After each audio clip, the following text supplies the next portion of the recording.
Lyanna Stark did not remember the last time she had felt safe. Such luxuries were a remnant of her girlhood at Winterfell when her greatest concerns had been the turning of the seasons and the next tourney that might let her slip into something finer than furs. Even her time in the Riverlands, betrothed to Robert Baratheon, had been marred by rumors of war and rumors of love. There had been no peace then, but a feverish excitement that replaced safety with a kind of heady thrill. Yet now, with her newborn son cradled against her breast, she realized that she had truly forgotten the feel of calm, of a day untroubled by worry. There was always the hush of footfalls in corridors, the worried scurry of loyal attendants eager to keep her secret, or the crackle of news from the far corners of a realm that belonged, in name, to the victor of a rebellion. Sometimes she caught herself bracing for the sound of war drums or the hammer of mailed fists at the door. But fear alone did not rule her anymore. There was a fierce spark within her, a mother's flame. She was done with being a victim of storms and battles not of her making. The child needed safety, and for him she would endure and triumph. He was a small thing when she first looked upon him, born in that tower room that reeked of old stones and dried blood and the tang of a bitter wind that whispered through the cracks. Ghostly moonlight had been the only witness to his birth. She had half expected him to die, the way some babes did when the mother was too weak, or the father was gone, or the maester's potions were not enough. But the boy had lived, and in living he saved her. She remembered the ache in her body giving way to a surge of wild pride at the sound of his first cry. It was more than just the cry of a child. It was proof that Rhaegar Targaryen had not been vanquished entirely on the Trident, that, somewhere in that new life, the silver hair and the lilac eyes of House Targaryen might flicker in secret. She refused to let him be devoured by history's cruelty. The loyal retainers who had stayed by her side for those final days in Dorne had done their best to assure she was hidden. After all, Robert's rebellion had not just overturned a king but cast suspicion on every Targaryen ally. The king in the Iron Throne now was not a Targaryen at all, but the first of a new line, King Robert Baratheon, called the usurper by those who still clung to old loyalties. Lyanna had grown to care for Robert once, or so she believed in her youth, but that was a girlish dream. That dream had died when she had met Rhaegar and learned that there was a deeper music to the world, a hidden tapestry of prophecy and destiny. She had been one thread in that tapestry. Her child was another. And she would be damned before letting Robert or anyone else snuff out that bright future. She learned quickly to travel in secrecy. She was not alone.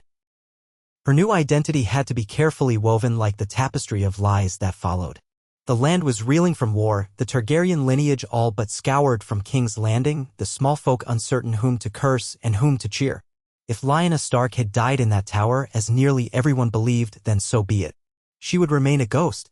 My name, she practiced telling herself, does not matter. I am only a mother. She said it quietly at first whenever she huddled in some small chamber or a lonely inn, the baby nursing softly at her breast. But she never lost sight of her identity. She was Lyanna Stark, sister of Ned Stark, daughter of Rickard Stark, scion of Winterfell, once betrothed to Robert Baratheon, once beloved by Rhaegar Targaryen. What she had done might never be forgiven by the lords of the realm, her flight, her secrets, but in the hush of her own mind she knew it had all been worth it. The child was a living testament to that, a boy with dark hair shot through with an almost smoky silver in the right light, his eyes an uncertain shade that teetered between storm cloud gray and a faint purple that recalled the last moments of twilight. He was the union of ice and fire. He had a destiny that she could almost hear in the quiet hush of the nights. Sometimes she felt as though a dragon roared in her son's future, tempered by the silent, steadfast resilience of the north. Thus, with trembling resolve, she took him south. Dorne had become too dangerous. The Martells might shelter her out of bitterness toward the Lannisters and Baratheons who had wronged Elia Martell, but the risk was still too high. The Red Mountains and the scorching sands held memory and grudges in equal measure. Were she discovered there, she might find protectors, yes, but also enemies who wished to use her child as a rallying cry for the downfall of Robert's reign. It was too perilous to remain, with rumor after rumor swirling. She knew that the best chance for her child's survival was to keep moving, to conceal him so thoroughly that no one, neither Robert's gold cloaks nor the spymaster's whisperers, could glean the truth of who he was. She chose a more circuitous path. Skirting the edges of the Dornish marches, she traveled as a merchant's widow disguised in coarse attire. Her hair was hidden beneath a tattered scarf. She knew some of the staff who accompanied her from her time in the tower, quiet men and women Rhaegar had trusted. But they too were forced to adopt new guises, one as a mute sellsword who carried the heavier trunk of supplies, another as an aging septa who fussed over the child in her arms. In public, the child was always referred to as her nephew, not her son, to further muddy the truth. He had no name, not one spoken aloud, not with any frequency. They called him the boy or the babe. Secretly, Lyanna had a name in mind, Eamon for Rhaegar's ancestor Eamon the Dragonite, or perhaps Jaehaerys for the Wise King. But in the end, she gave him a simpler one, Aaron. It was short, close enough to a name that might pass in the South as foreign but not too suspicious.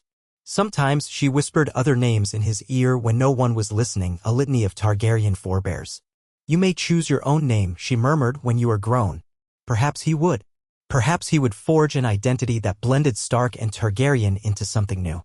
For the moment, secrecy was the only shield she had. The heat of the southern roads weighed on her. She missed the crisp air of the north, the way the wind tasted of pine and frost. But she also remembered the love she had once felt for the south in the brief days of wonder when she had seen the gallantry of knights arrayed in shining armor and heard the shimmering chords of a harp played by a silver-haired prince who had captured her heart. That memory gave her strength as she pressed onward. The first peril came on a moonless night when they were forced to shelter in a roadside inn near the Stormlands. The inn was not well kept, there was a sour smell of old ale, the floors were sticky with spilled wine, and the innkeep's eyes were the sort that lingered too long on a woman traveling with a child. Lyanna tried to keep her face hidden in the shadows of her hood, and the septa traveling with her took the lead in negotiations for a room. It might have gone smoothly if not for two men sitting in a corner, deep in their cups. One wore the sigil of House Wild upon his cloak, and the other had hair the color of ash. They were speaking in loud, sloppy voices about the king's men, about bounties, about rebels. The only rebels left, it seemed, were those who still whispered Targaryen loyalties. Lyanna's pulse pounded, though she sat silently in the corner, sipping watered ale. She could not take the risk that someone might recognize the shape of her face or suspect that the child in her arms was special. She prayed they would leave soon. But as fate would have it, the two men ended up renting rooms in the same cramped upstairs hallway. Late that night, as she rocked her child to sleep, she heard scuffling feet outside. A muffled whisper, I'm telling you, I saw something. Her face looks like a Stark or one of them traitor houses. The babe's father might be a rebel. Panic flared.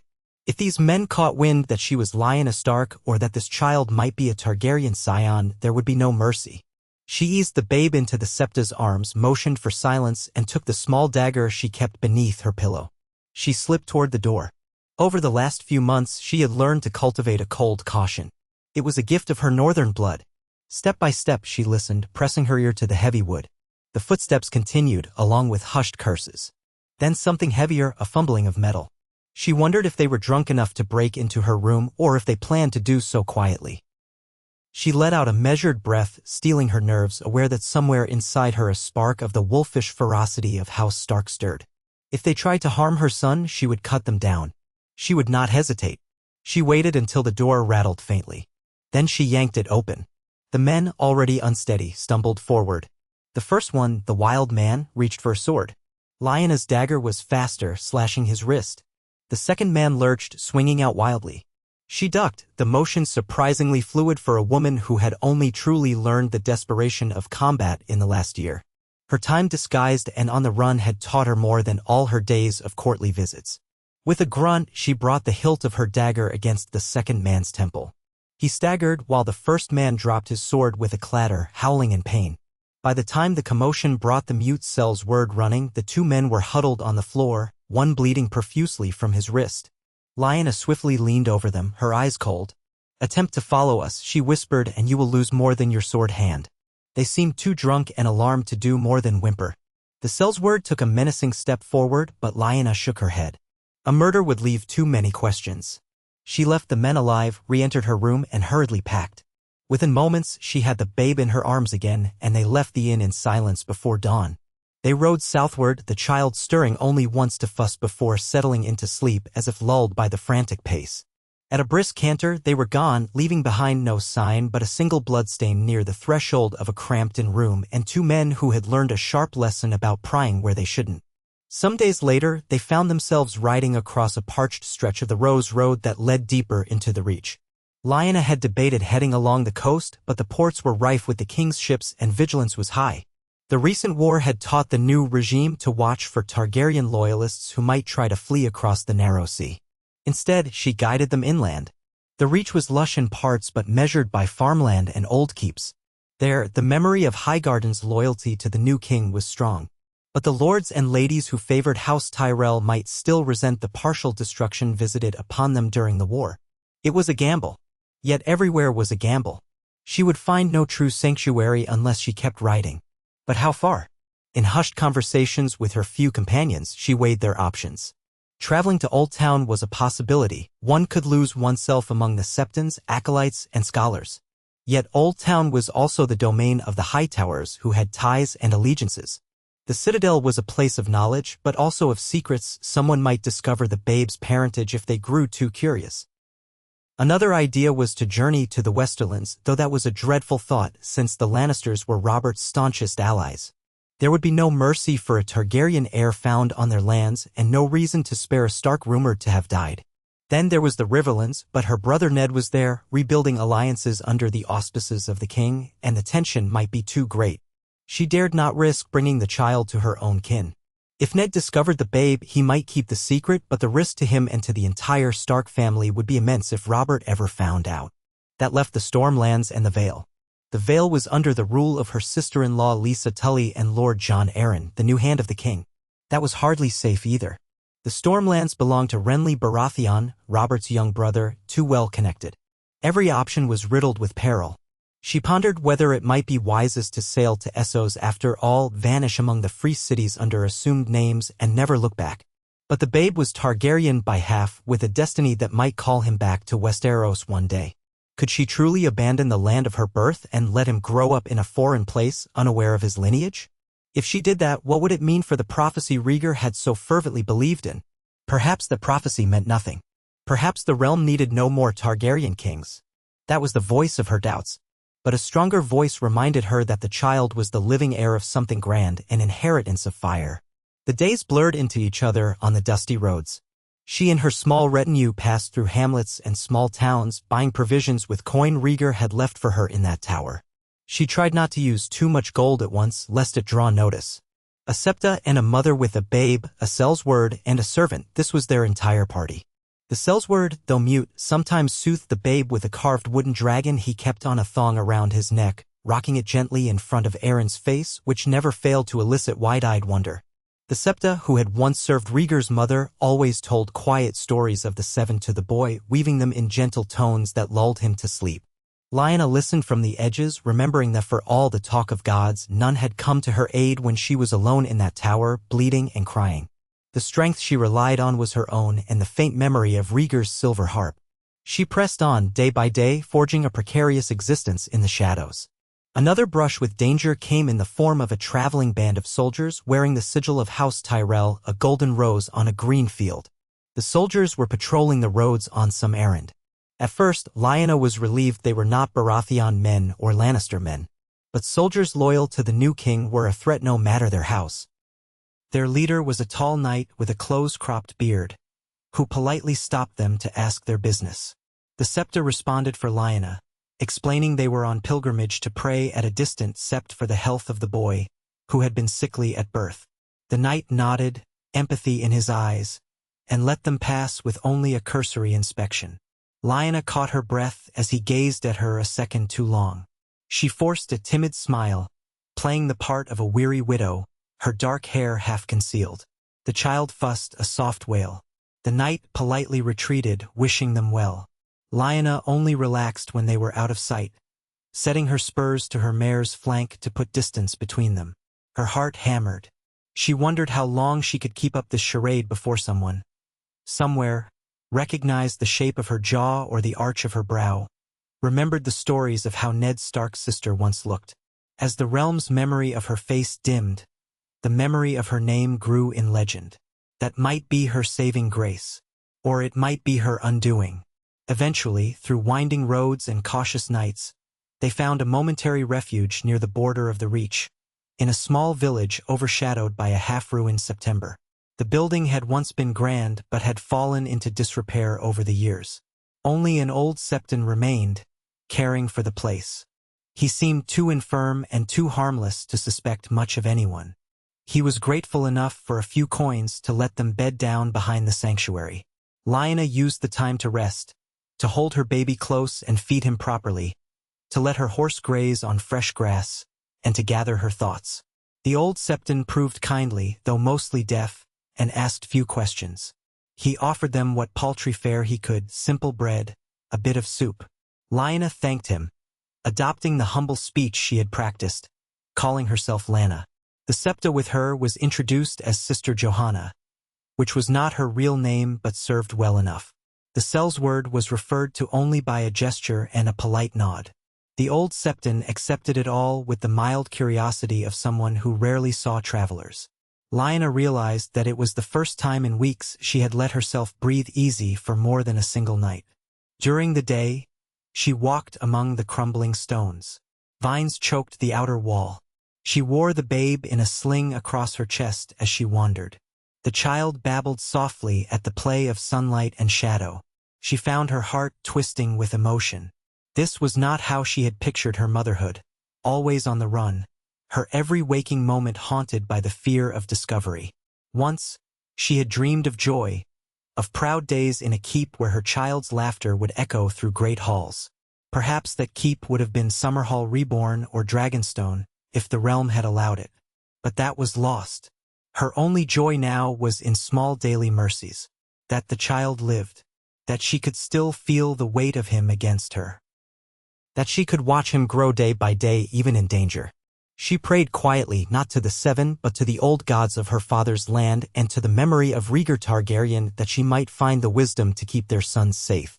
She wondered if Ned was somewhere out there, suspecting that his sister yet lived, or if he had truly believed her dead. She wondered if Robert's new queen, Cersei Lannister, had even heard the faintest rumor of a child of Rhaegar's that still drew breath. If so, Lyanna had no doubt that the Golden Lioness would see him destroyed. That knowledge hardened her resolve. When they left the Sept, continuing south and east, they passed fields of golden wheat. The harvest was abundant in the year, though the war had scorched many acres. She felt a pang of envy for the small folk who could carry on with normal life, their only concerns the weather and the harvest. She had once been among them, in a sense carefree, or close to it, at Winterfell. But now she was older, and she carried the weight of a greater purpose. Her child might one day lay claim to the Iron Throne or might not, but he would be free to choose. For that to happen, he had to survive. It was on a late afternoon, just after they had crossed a shallow stream, that they encountered a ragged band of outlaws. 6 men in boiled leather and bits of mismatched armor, their faces thin and predatory. They surrounded Lyanna and her small party with curved daggers and rusted swords. The Sellsword tensed, stepping forward to shield Lyanna and the babe, but the outlaws spread out, forcing him to realize that a single man could not defend against 6. One of them leered, eyes flickering at Lyanna's figure. Another demanded coin, or they would carve up the lot of them for sport. For a moment, Lyanna considered revealing her Stark name in the vain hope that might scare them. But she discarded the idea immediately. Outlaws might see the potential for ransom. Besides, she was not about to gamble with her child's life. The Sellsword, seeing no alternative, slowly unclasped a small purse from his belt. The Septa clutched the baby, and Lyanna's hand ebbed toward the dagger in her cloak. She prayed these men would take the gold and run, that they would not be curious enough to ask questions. Sometimes a few coins could buy silence. But outlaws were rarely so simple. The one with a rotted tooth spat on the ground. He snarled that it wasn't enough. Another one laughed, casting an ugly grin at Lyanna. Let's have a look at the woman. She refused to move. The Sellsword, though mute, stepped forward with a low, threatening hum in his throat, brandishing a short sword. One of the outlaws danced back, feigning an attack from the side. Another threatened the Septa, forcing her to shrink away, still holding the boy. Lyanna felt her heart thunder, but something else coursed through her veins, the fierce pride of a wolf. She felt the memory of brandishing her blade at Harrenhal, the same wild spirit that had guided her when she had once stood up for Howland Reed. She might be outnumbered, but she would not let these men harm her child. She waited tense as the Sellsword met the first blow with a grunt. 2 of the outlaws lunged at him at once, another tried to circle behind. Lyanna saw an opening. Swiftly, she pulled her dagger and rushed one who was heading for the Septa, slashing with a cry that echoed her old self. He stumbled back, swearing, blood welling from a cut along his arm. Another turned his attention to her. The Sellsword could not defend them both at once. She ducked a wild slash, felt the wind of the blade passing close to her cheek. She was no trained knight, but desperation lent her speed. She stabbed upward, felt the dagger bite into flesh, and heard a howl. The man reeled. Yet another outlaw flanked her. She spun, raising her arm to defend, but the blow never landed. A dagger sprouted in the man's neck. It was thrown by the septa, no, not truly a septa at all, but the woman who had served in Rhaegar's mother's retinue, who had learned to defend herself in the chaos of war. The man collapsed, gurgling. The Sellsword let out a silent snarl of his own, finishing another with a swift sword thrust to the gut. The remaining outlaws, seeing their number suddenly halved, cursed and scrambled away, fleeing into the tall grasses. Lyanna's breaths were ragged. She felt a trembling in her arms as she looked around at the carnage. 2 men lay dead, another wounded. The child was wailing in the septa's arms, frightened by the violence. Lyanna swallowed and forced herself to calm. This was a reality she must accept. The realm was full of dangers, from the high-born lords seeking her child's blood to the lowly brigands who might destroy them for a few coins. That knowledge hardened her further. She cleaned her blade on the dead outlaw's cloak. Then, with the Sellsword's help, she rummaged quickly for anything of use. She found no more than a few battered coins, certainly not enough to risk staying any longer. They mounted up once again, the horses skittish from the smell of blood, and pressed on. At last, after days of further travel, with every inn and roadside stable a potential trap, they found themselves edging into the coastal regions near the Sea of Dorne. Lyanna decided they might arrange passage on a small vessel. Not a grand port, not a famous harbor. Somewhere less obvious, perhaps a small fishing village. She weighed that route against the plan to continue east to the narrow sea and find a Braavosi or Lysine ship. But her instincts told her to wait, to keep moving across Westeros's southern span, as if an unseen force guided her footsteps. The child had grown quieter, watchful. He was hardly more than half a year old, but at times she saw in his gaze an uncanny focus. It reminded her of Rhaegar. The babe did not cry as often anymore. Instead, he observed. She told herself it was foolishness to read prophecy into an infant's eyes, but a small part of her believed he understood more than he let on. They eventually arrived in the domain of House Dane, near Starfall. This was the land of Arthur Dane, the Sword of the Morning, once Rhaegar's closest friend and champion. Arthur Dane had died in the tower in Dorne, defending Lyanna to his last breath. The memory weighed heavily on her heart. She wondered if she would find any kindness there, or only more suspicion.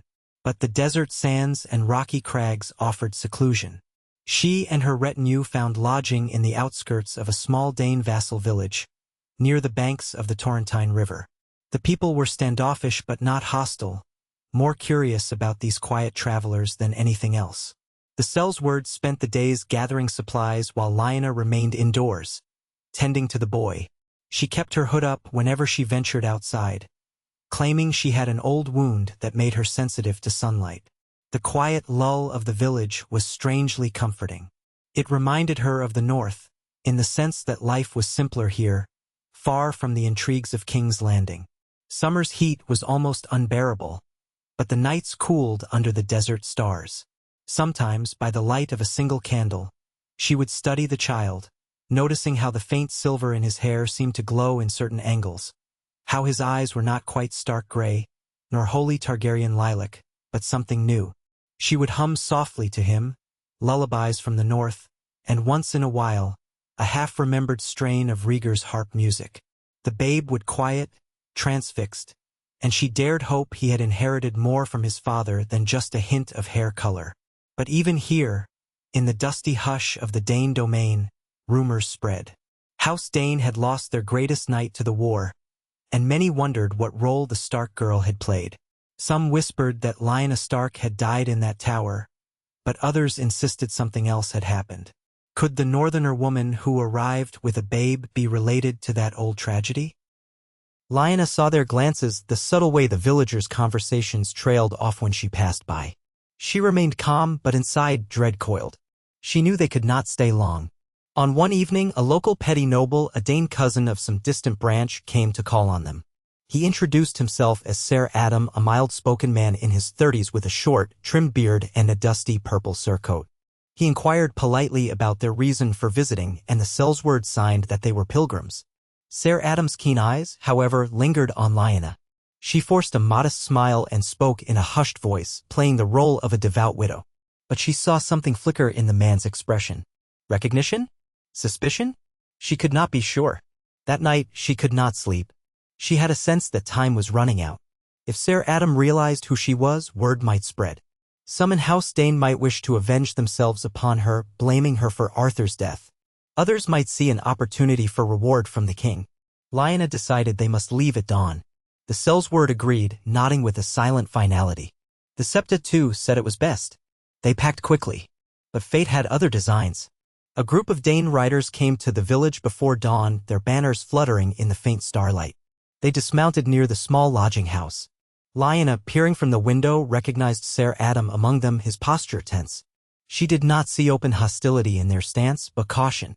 The Sellsword readied his blade, glancing to Lyanna for instruction. The Septa clutched the boy in her arms. Lyanna steadied herself, then opened the door a crack to see what was demanded. Sir Adam asked to speak with her. He said he came peacefully, wishing only to ask some questions. She stepped outside, though her every instinct roared to grab the child and run. The men remained mounted, their eyes fixed on her. Sir Adam dismounted and approached slowly, removing his gauntlets as a gesture of nonviolence. In a subdued voice, he explained that some recognized certain features, certain rumors. He asked if she was Lyanna Stark. He did not brandish shackles or mention a reward. He waited calmly for her answer. She wanted to lie, but somehow in this place, surrounded by the memory of Arthur Dane, it felt wrong. So she admitted who she was. The men stirred, but none reached for their swords. Sir Adam's gaze flickered with surprise, then something like empathy. He said that he had revered Arthur and that there were conflicting stories about that last stand at the tower. He asked if the rumors were true that a child had been born. Lyanna's throat tightened, but she could not deny it. She saw the Septa standing in the doorway, holding the babe, ready to flee if needed. To Lyanna's shock, Sir Adam went to one knee. The other riders followed suit. He murmured that he believed House Dane owed a debt not just to Prince Rhaegar, but to the memory of Arthur. If the prince's child yet lived, then House Dane might find its redemption in ensuring that child's safety. He expressed no illusions of challenging King Robert, not yet. Perhaps never. But he offered her safe passage, guided by men loyal to the memory of Arthur Dane's friendship with Rhaegar Targaryen. Lyanna stood speechless. She felt a rush of emotions: relief, caution, fear, gratitude. She studied Sir Adam's eyes, seeking some hint of treachery, but found none. A storm of questions battered her. How could she trust them? But if she refused, she would be left to continue alone, always in danger. With allies, however tenuous, she might find respite. In the end, she decided to take a chance. She told them the truth, that she traveled under assumed names, that the realm believed her dead, that she needed to protect her son from the new king's wrath. Sir Adam swore that he would not betray her. His men echoed that oath, though some looked uneasy. Then they offered to guide her to Starfall, that she might pay her respects to the memory of Arthur Dane in the crypt where he was laid, and from there, perhaps find a safer route onward. Lyanna hesitated but eventually consented. Maybe in Starfall she would discover more about the man who gave his life to protect her and her child. Maybe the Danes would shelter them for a time. The ride to Starfall took several days, during which Lyanna's small party was escorted by Sir Adam's men. It was a strange feeling to ride openly again, though still with a cloak hooding her features. She carried her child in front of her on the saddle, feeling him nestle against her. The Dane riders spoke occasionally, asking polite questions about the child's health or telling small stories of Arthur's feats. They seemed genuine enough. Lyanna kept her guard up, but she allowed herself a glimmer of hope.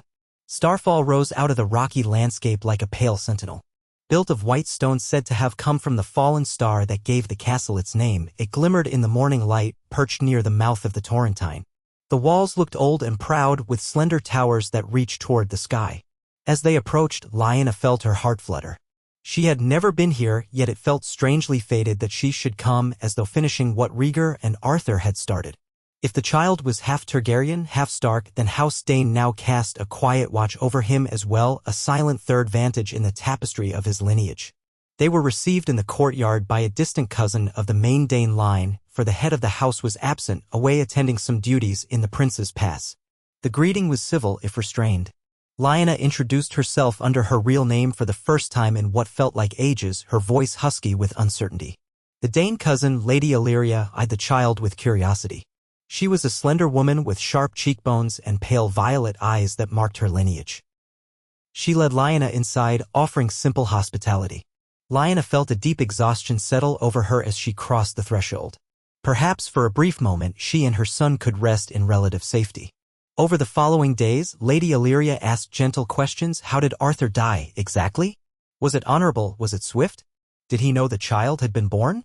Lyanna answered with as much detail as she could bear to speak, though some memories were raw.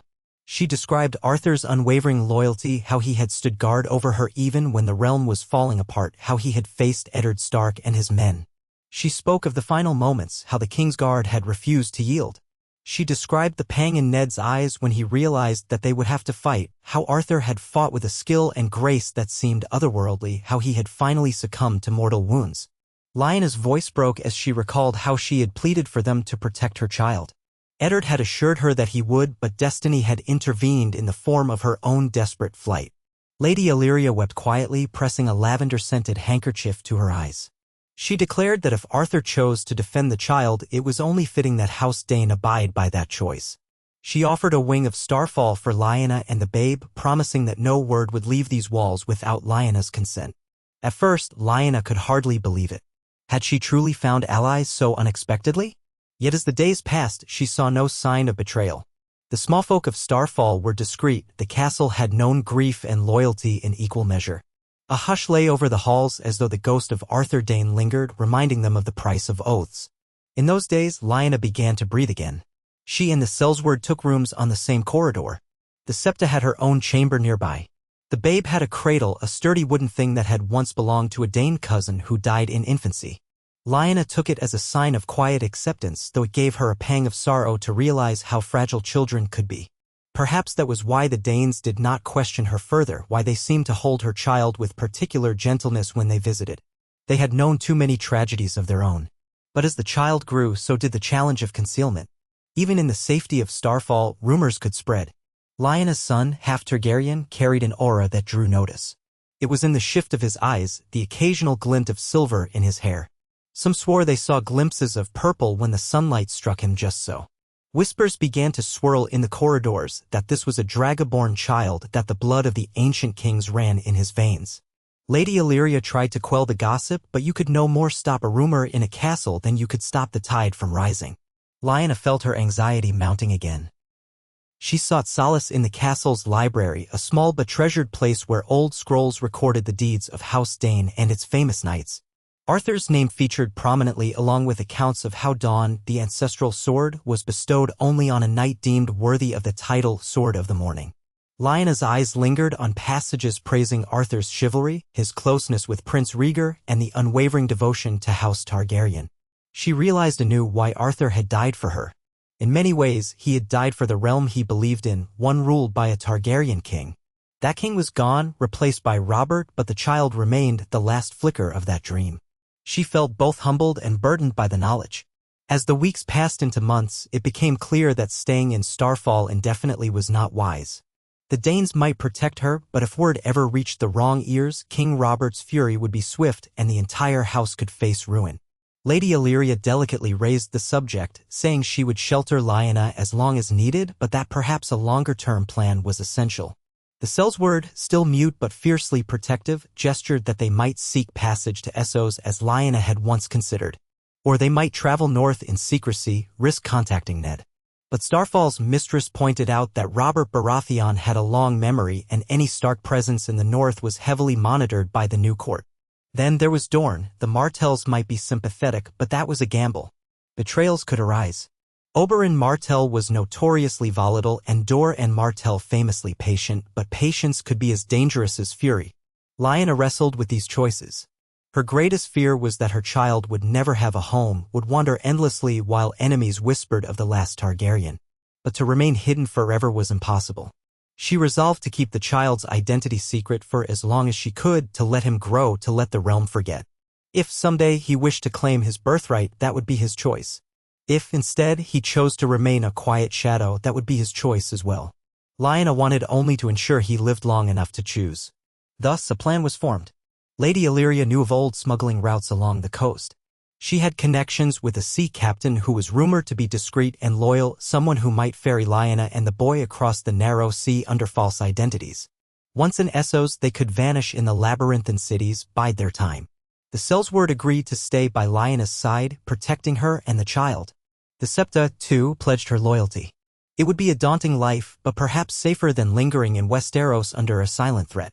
Yet even as the plan took shape, something tugged at Lyanna's heart. This was her homeland.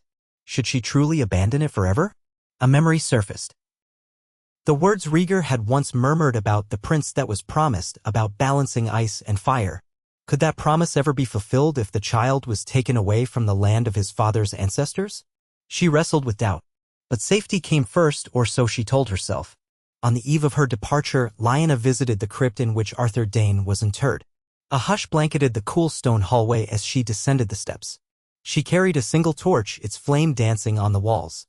The sarcophagus was carved with his likeness, slender and regal. In silence, she knelt before it, placing her hand on the stone. She thought of all she owed him, how he had died to protect her. She thought of Rhaegar, of the future they had dreamed of. With the babe in her arms, she spoke quietly, half prayer, half confession. "I never wished for this war," she whispered, voice echoing faintly. "I only wanted to do what I felt was right. Now I have no choice but to keep running, to hide him away. But I promise you, Sir Arthur, my son will know the story of those who died for him. If there comes a time when he can stand tall, he will do so with honor." A flicker of candlelight rippled across Arthur's carved visage. Lyanna swallowed hard, feeling tears gather in her eyes. She closed them, pressing her cheek to the child's dark, silver-streaked hair. A gentle coo escaped his lips as though sensing her sorrow. She pressed a kiss to his forehead. Then quietly, she turned and made her way out of the crypt, leaving behind a silent vow. By dawn, the group was prepared. Lady Illyria provided them with fresh horses and a discreet escort to a small cove down the coast. The ride was swift and solemn, no pageantry, no farewells beyond a quiet exchange of gratitude. Lyanna felt the pang of leaving behind the only real sanctuary she had found since the Tower of Joy. But she reminded herself that it was necessary. If the child was to have a chance, they had to vanish from Robert's realm entirely. The cove was secluded, hidden by jagged rocks and a narrow beach battered by rolling surf. A sloop bobbed in the Hallows, manned by a handful of sailors who wore nondescript clothing. The captain, a wiry man with tan skin and a battered tricorn hat, greeted them. Lady Illyria exchanged a few hushed words, passing him a pouch of coin. He nodded, glancing curiously at Lyanna and the babe before gesturing for them to board. Lyanna took one last look at the shore, at the Dane escort, at the southwestern horizon that vanished into the scorching sun. Then she clutched her son close and stepped onto the boat. The vessel pulled away, its sails catching the mild breeze. She saw Lady Illyria raise a hand from the shore, her face wistful. Lyanna offered a small nod in return. As the boat navigated past the rocks, the Sellswords settled with their few belongings in the cramped hold while the Septa stood by Lyanna on the deck. The child watched the sea, his tiny fist reaching toward the shimmering waves as if fascinated by this new world of endless blue. Lyanna whispered a silent farewell to everything she had known in Westeros, the snows of Winterfell, the warm breezes of Harrenhal's fateful tourney, the glimmer of the trident where Rhaegar fell, the hush of that tower in Dorne where her child was born, and the fleeting respite of Starfall. Her heart ached with longing but also a sense of release. She had done all she could to keep him safe within these shores. Now fate had steered her beyond them. Maybe Essos would offer them a life free from the shadow of the Iron Throne. Maybe the child would grow, loved and cherished, with no knowledge of the war that raged in his name. Yet she suspected destiny would not be denied forever. The seeds of prophecy had been planted. One day the realm might hear of a boy with the blood of dragons and the heart of a wolf. Perhaps by then the realm would be ready or in dire need of him. At sea, days turned into weeks. They skirted the coast at first, hugging the shores of Dorne to avoid well-traveled routes. The sloop was small and cramped, but the captain knew how to evade larger vessels. It was a hard journey, the waves churned, the salt spray soaked their clothes. Lyanna, unused to the rocking motion, spent many nights bent over the railing, retching.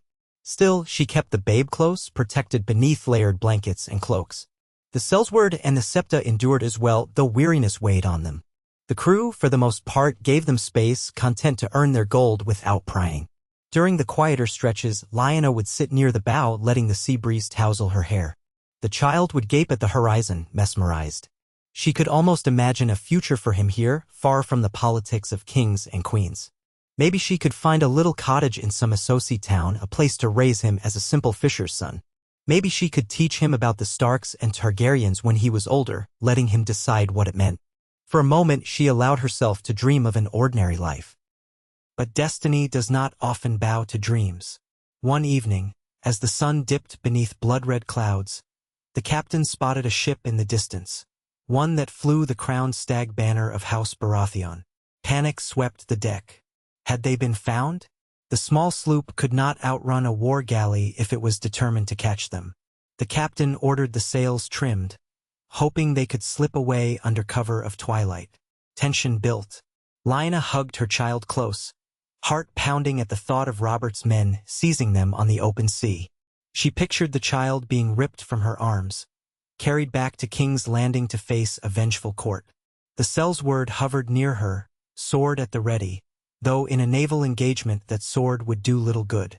As night fell, the Baratheon ship seemed more interested in following the coast than pursuing a lone sloop. Gradually, the distance widened. Lyanna watched the stag banner fade into darkness, her relief tempered by a resurgence of fear. Even at sea, they could not truly escape the memory of Robert's victory. They continued on. Though the captain's intention was to cross the narrow sea toward the trading lanes near Lys or Tyrosh, harsh winds forced them south, and they ended up circling around toward the Stepstones.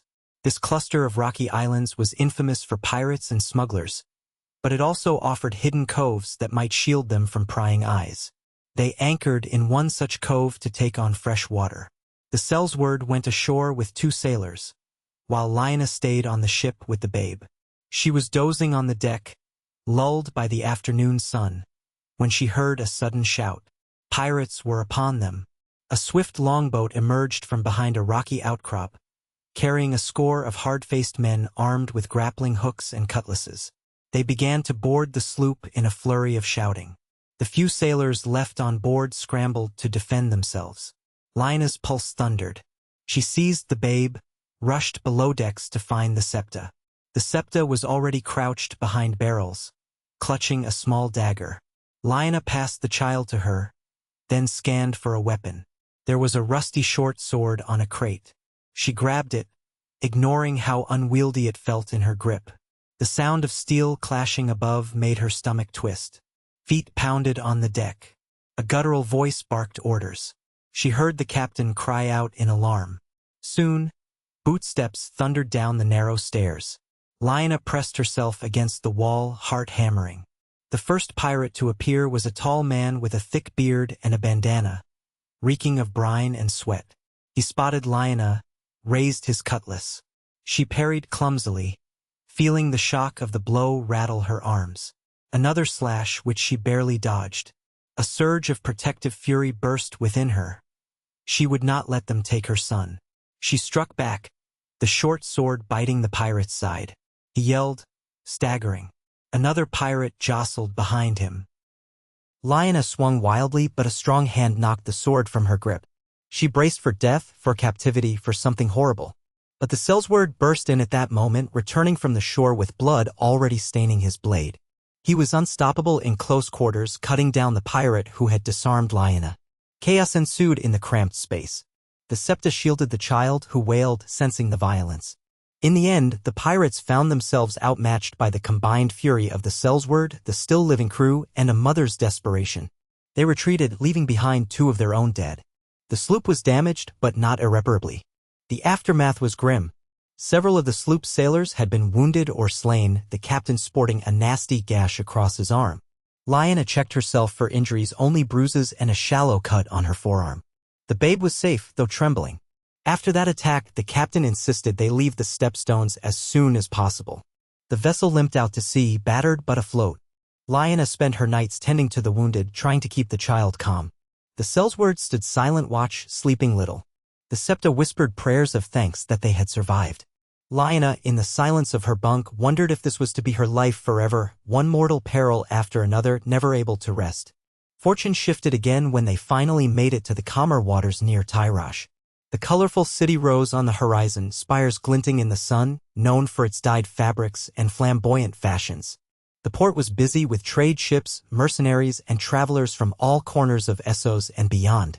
Lyanna and her companions disembarked quietly, slipping a final payment to the captain, who nodded curtly and wished them luck. He seemed relieved to be rid of his dangerous cargo, but also respectful of the gold they had provided.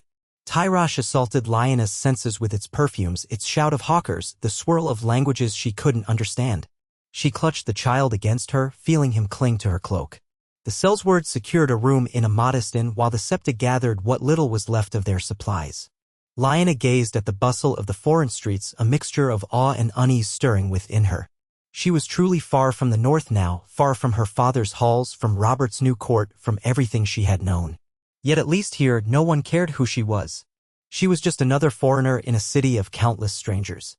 Still, even in Tyrosh, the rumor of a Targaryen heir might draw unscrupulous ears. She had to remain cautious. It took time to find a suitable place to live, somewhere they could hide in relative anonymity. Eventually, through a broker who asked few questions, they secured a modest home in a cramped district near the harbor where the press of people and the constant flux of ships offered a kind of invisibility. The dwelling was simple but sturdy, with a small courtyard where the child could one day toddle around, playing in the dappled shade of a stunted tree. Lyanna tried to find small comforts in this new life. She discovered a local market that sold salted fish, fresh fruit, and strange spiced pastries. She managed to purchase linen to fashion better swaddling clothes for the babe.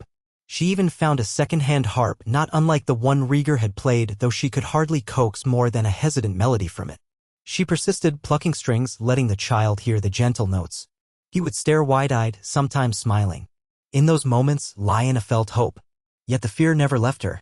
Would Robert Baratheon's agents comb Essos for any hint of a Targaryen child? Would she wake one morning to the slam of boots in the street, a blade at her throat? She forced herself to adapt, learning a few scraps of the local dialect, forging a new identity as a widow from Westeros seeking a quiet life. The Septa donned more common garments, passing as a caretaker for the child. The Sellsword found occasional work protecting merchant caravans, always returning to keep watch at night. Months slipped into a year.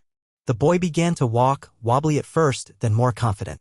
He giggled at the colorful parrots that sometimes roost near the harbor. He called Lyanna Mama, though it came out as a soft babble. Each milestone reminded her that time was passing, that the realm they had left behind continued to move forward without them.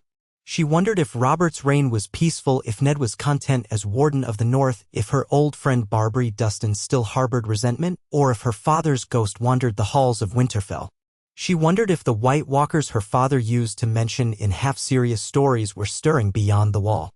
She wondered 1,000 things, but she could do nothing about them. One day, after the boy's second name day, Lyanna ventured into the city's marketplace alone. She needed a few items, candles, thread, and perhaps a sweet treat for her child. She navigated the crowded stalls, passing Tyroshi with their flamboyant dyed hair, Carthene traders draped in exotic silks, Bravosi sellswords brandishing brash tongues. She found a vendor selling candied fruit and purchased a small bag with the last of her coins. Then she turned, scanning the throng. Her heart froze. A man in the distance wore the sigil of House Baratheon on the pommel of his dagger. He was tall, brown-haired, with a swagger that spoke of a Sellsword's experience. Their eyes briefly met across the swirl of bodies. Lyanna instinctively ducked her head, turning away, but she felt a surge of panic. Was he truly connected to King Robert, or just a man who had looted that dagger from some battlefield? She could not know. But the fear rose again. She hurried back to the modest house, breath ragged. The Sellsword noticed her distress. She explained in hushed, urgent tones. He placed a reassuring hand on her shoulder, though anxiety flickered in his own eyes. It never ended. Even across the sea, the ghost of that war loomed. Lyanna realized she would always be haunted by watchers, always second-guessing each glance from a stranger. Yet when she saw her son toddle toward her, giggling as he held out a wooden dragon toy, she felt a rush of purpose. She might never be free of fear, but she would see him grow. Every day was a victory. At night, she told him stories of Winterfell's wolves, of dragons that soared above King's Landing in ages past, of knights like Arthur Dane who fought with the honor of 1,000 men. She whispered that one day, perhaps he would find his path. He might return to Westeros when it was safe, or he might remain here, forging a different destiny. Whatever came, she would stand by him. Thus did Lyanna Stark pass her days in Tyrosh, forging a quiet life, always watchful, always devoted to the child who was of both ice and fire.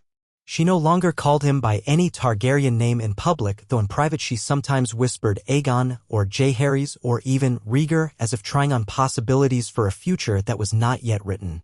The boy responded to them all with the bright-eyed innocence of youth, and she found comfort in it.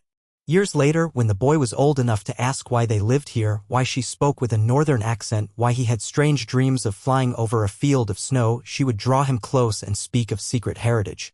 She would tell him of a father he never knew, of a war that changed the realm, of a mother who risked everything to keep him safe. And she would promise that, though they lived far from the land of his birth, he carried its spirit in his blood, the wolf of the north, the dragon of old Valyria. If the day ever came when the realm needed him, she believed he would answer the call, guided by the memory of Arthur Dayne's sacrifice, by the quiet strength of the Starks, and by the bright flame that was House Targaryen's legacy. For now, though, her life centered on that small house, the child's laughter in the courtyard, and the promise of tomorrow. Lyanna would often stand on the rooftop in the evening, overlooking the city of Tyrosh lit by lanterns, breathing the salty air. She would recall the words of the man she loved, the father of her child, that there must be one more. The song of ice and fire was not yet complete. Perhaps in the hush of that night wind she heard the faint echo of Rhaegar's harp calling her son's name. She closed her eyes, a single tear slipping free, as she murmured her vow again. You will live, my love. Our son will live. And maybe one day he will soar. She never stopped looking over her shoulder, never stopped listening for rumors of the realm's turmoil. Reports came that Robert's rule continued, that the Lannisters grew in power, that the North remained quiet under Eddard Stark's stewardship. Dorne seethed in a hidden way, the Martells biding their time. Across the seas, Targaryens were spoken of only in hushed legends, with no living claimants besides whispers of a young Viserys and his sister, both exiled, or the rumored child of Rhaella Targaryen who was said to have died or disappeared. As the shape of the world changed, Lyanna cradled her secret close. Her son was not the only Targaryen rumored to live, but perhaps he was the one best hidden, shielded by a mother's love and the vow of a few unwavering allies. When he was old enough to notice her tears, she would say only, I cry for the father you did not know, and for the homeland I left behind. And he would hug her, small arms around her waist, not understanding but wanting to comfort. She would stroke his silver-streaked hair, remembering the wolf's blood that also coursed in his veins. She saw glimpses of the North in his stubbornness, in the steel of his gaze. One day the world might see it too. But for now, in this quiet corner of Essos, he was just a child named Aaron to the few neighbors and street vendors who knew them, an unremarkable boy with a Westerosi mother. Only in the hush of their home did she speak his true lineage, letting him know that he was more than meets the eye. And so life continued, at least for a time, in uneasy peace. Lyanna adapted to Tyrosh's customs as best she could, forging a routine of daily chores, caretaking, small errands. The Sellsword found enough honest or half-honest work to keep coin in their purses. The Septa, ever watchful, instructed the boy in the faith's basic teachings, though Lyanna also taught him what she could of the old gods. A small heart tree carving she had brought with her from the north hung on the wall, a strange relic in this foreign city. She tried to give him glimpses of both worlds, letting him decide which he found comfort in, if any. Sometimes, at twilight, she would kneel beside him as he said his prayers, once to the seven, once to the old gods, and once to the memory of the father he never met. And in those moments, Lyanna felt a mixture of longing and gratitude. She had sacrificed everything for his life. Perhaps in the turning of seasons, that life would bear fruit. Perhaps when the realm faced a new darkness, as the old stories warned it one day would, her son would return, a living bridge between ice and fire, forging a new age. Or perhaps he would never set foot in Westeros again, content to be a man of Essos. Either way, she would love him fiercely, protect him with the last beat of her heart.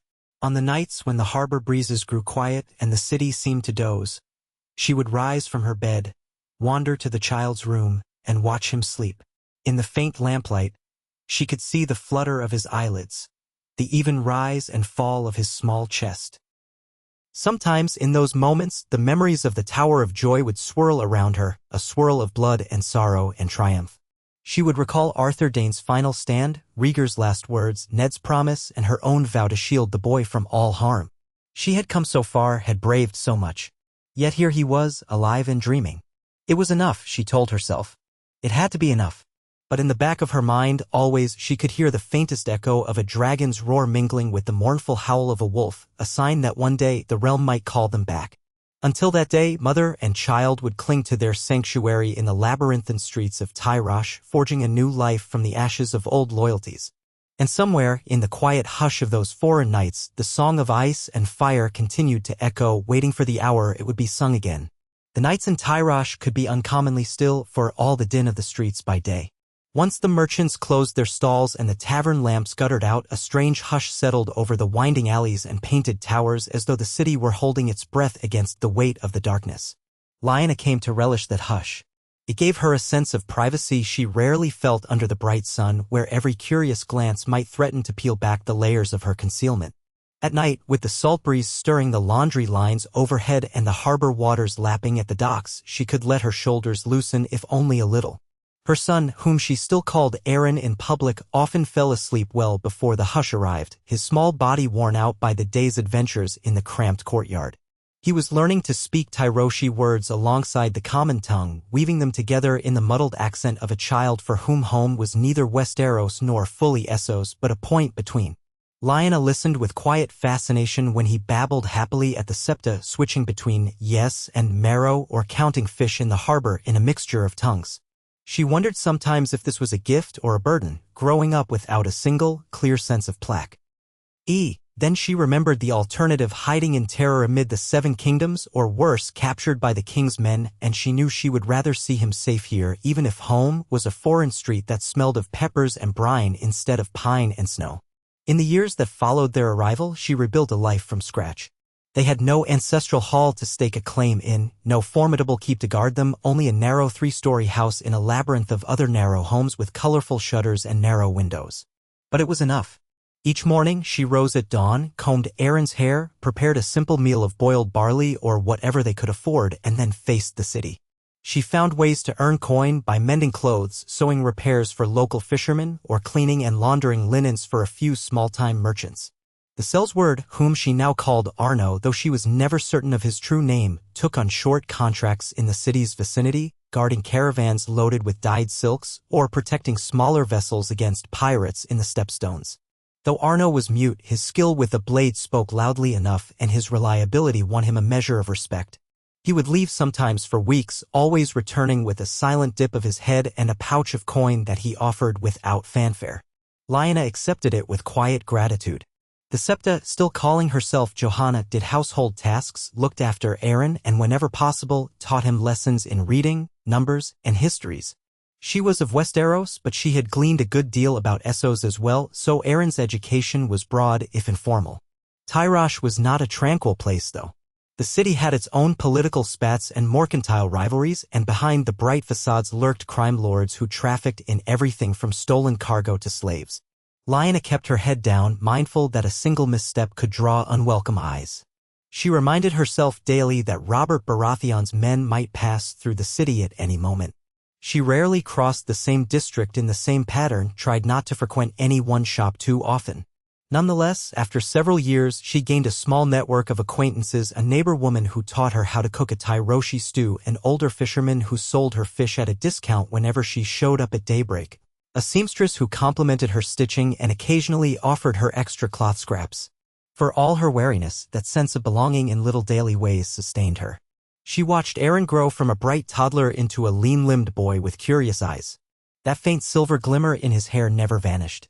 In certain angles of sunlight, it lit up like a piece of pale metal, while in other light it was nearly black. His eyes likewise remained unsettlingly in between, sometimes gray, sometimes tinted with lavender, as though his heritage simply refused to choose. Lyanna could see both father and mother in his features, though she was glad that to most strangers he appeared only as a dark-haired boy with unusual coloring, peculiar, yes, but not so outrageously Targaryen that it would raise immediate alarm.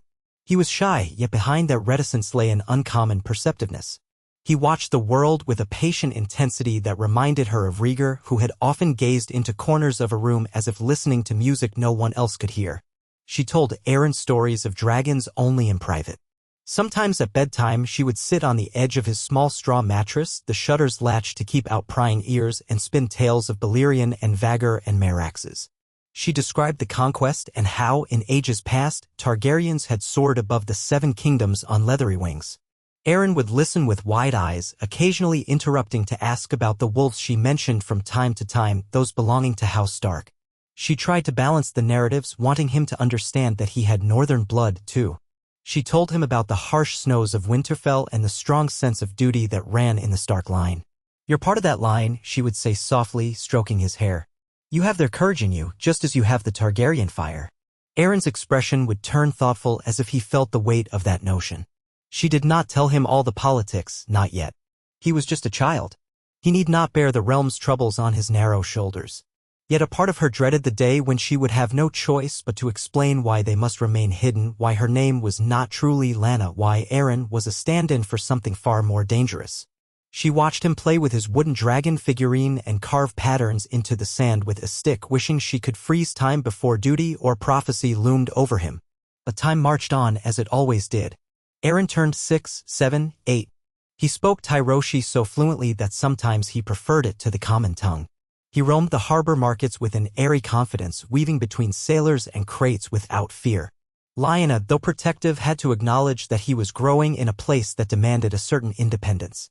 He could haggle for fruit, slip away from cut purses, and vanish into a crowd of children if trouble arose. She made sure, however, to set limits. He was not to wander into unknown districts alone, not to linger after dusk, not to show strangers the faint silver in his hair or mention the word dragon. If he asked why, she would murmur about danger, about men who might want to harm them. He would frown, but he obeyed. By the time Aaron turned 9, Lyanna realized he was no longer the baby she had cradled in her arms. He was quick-witted, physically agile, and possessed of a quiet seriousness. He asked her more probing questions. About his father, about her family, about how they had ended up so far from Westeros. She always did her best to answer without unraveling the entire truth. Yet she sensed that he perceived her evasions. He would tilt his head in a way that reminded her terribly of Rhaegar and say nothing, but a pensive look would linger in his eyes. One day, as they sat in the courtyard shelling peas, he asked, "Why don't we have a father with us? Other children have fathers." His tone was careful. Lyanna's heart twinged. She had explained before that his father had died in a war, but she had never offered many details beyond that. She repeated the same explanation now, speaking softly about how the war had been cruel, how good men had perished. Aaron lowered his gaze. "But sometimes, I see you cry when you think I'm asleep," he said, voice scarcely above a whisper. "Is it because of him?" Lyanna swallowed hard, the dull ache of old wounds throbbing. "Yes," she admitted. "I miss him very much. He was a kind, brave man. He loved music. And he loved you, even before you were born." She paused, then cradled Aaron's hand in her own. "But that's all in the past, sweet boy. Our life is here now." Aaron nodded, though a cloud of longing passed across his features. She knew he must wonder about that half of himself. He might even resent her secrecy, but she could not offer him the full story yet. Not until he was older, not until he could keep the secrets that might mean life or death. Other challenges arose as well. The Sellsword, Arno, came home wounded more than once, bearing knife cuts or arrow grazes from run-ins with brigands. The cost of living in Tyrosh sometimes soared beyond what Lyanna could comfortably afford. She had to take on extra mending work and sew late into the night by candlelight, pricking her fingers until they bled. She bartered, haggled, sometimes went hungry so that Aaron could eat. Pride was a luxury she had set aside when she fled Westeros. Survival took precedence, and she found a grim sort of satisfaction in her ability to maintain a life for herself and her son through sheer stubbornness. When she was bone-tired at the end of a day, she would think of Winterfell's words, "Winter is coming," and remind herself that the Starks had always endured. Through all of it, the septuagenarian nurse quietly tended to them, offering what help she could.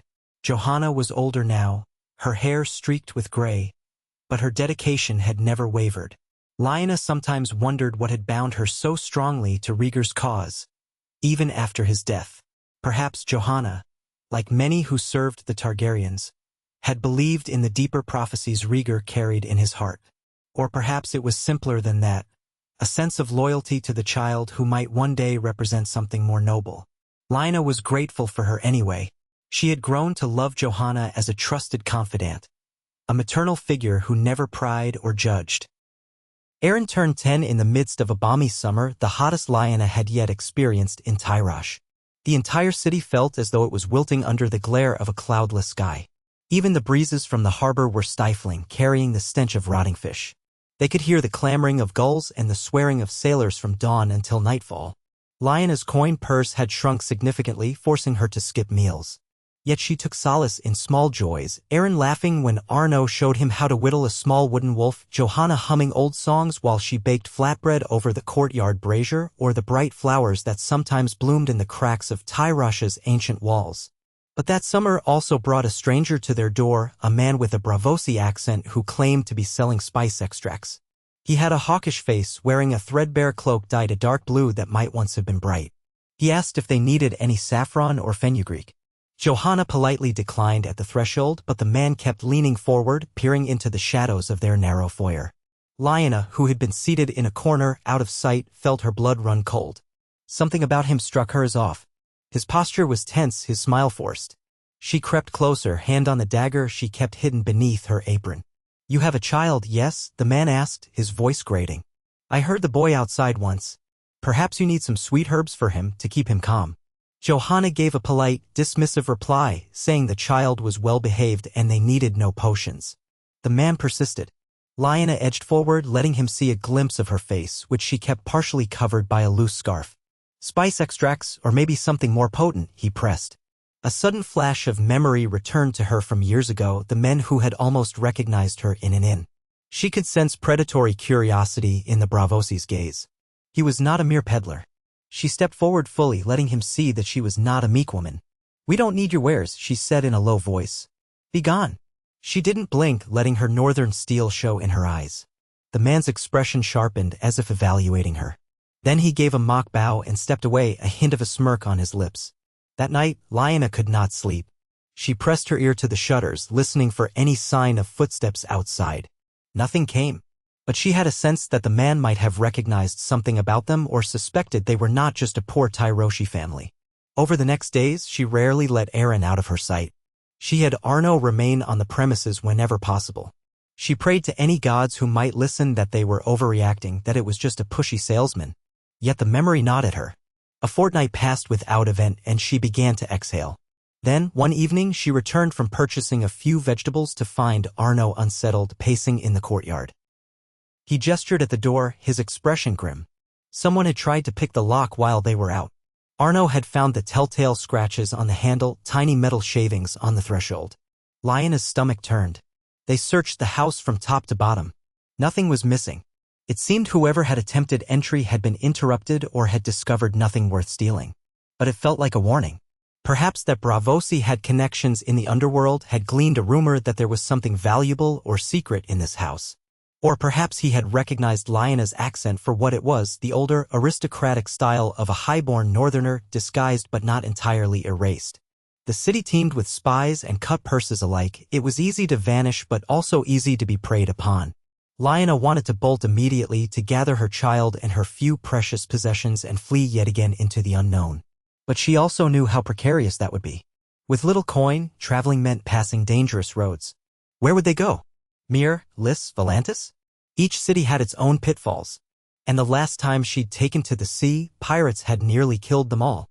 She wrestled with indecision, half of her longing to leave Tyrosh behind, the other half paralyzed by the knowledge that at least here, after years, she had a place to sleep and a network of discreet neighbors. She decided, after many sleepless nights, to wait. She posted Arno at the house whenever she left, and Johanna watched Aeron diligently. For a time, that seemed enough. But the tension never fully eased. Aeron sensed it too. He became jumpy, glancing toward the doors and windows as though expecting an intruder. One evening, as they huddled around a sparse dinner of lentils and flatbread, he spoke up. "Mother," he said, halting in the common tongue, "if we are in danger, maybe we can go somewhere else." She gave a faint shrug, trying to keep her tone calm. "Where would we go?" Aeron hesitated, stirring his lentils. "Somewhere in Westeros? Maybe we'd be safer there. Maybe with your family. His words made Johanna look up sharply, concern etched in her features. Lyanna's heart lurched.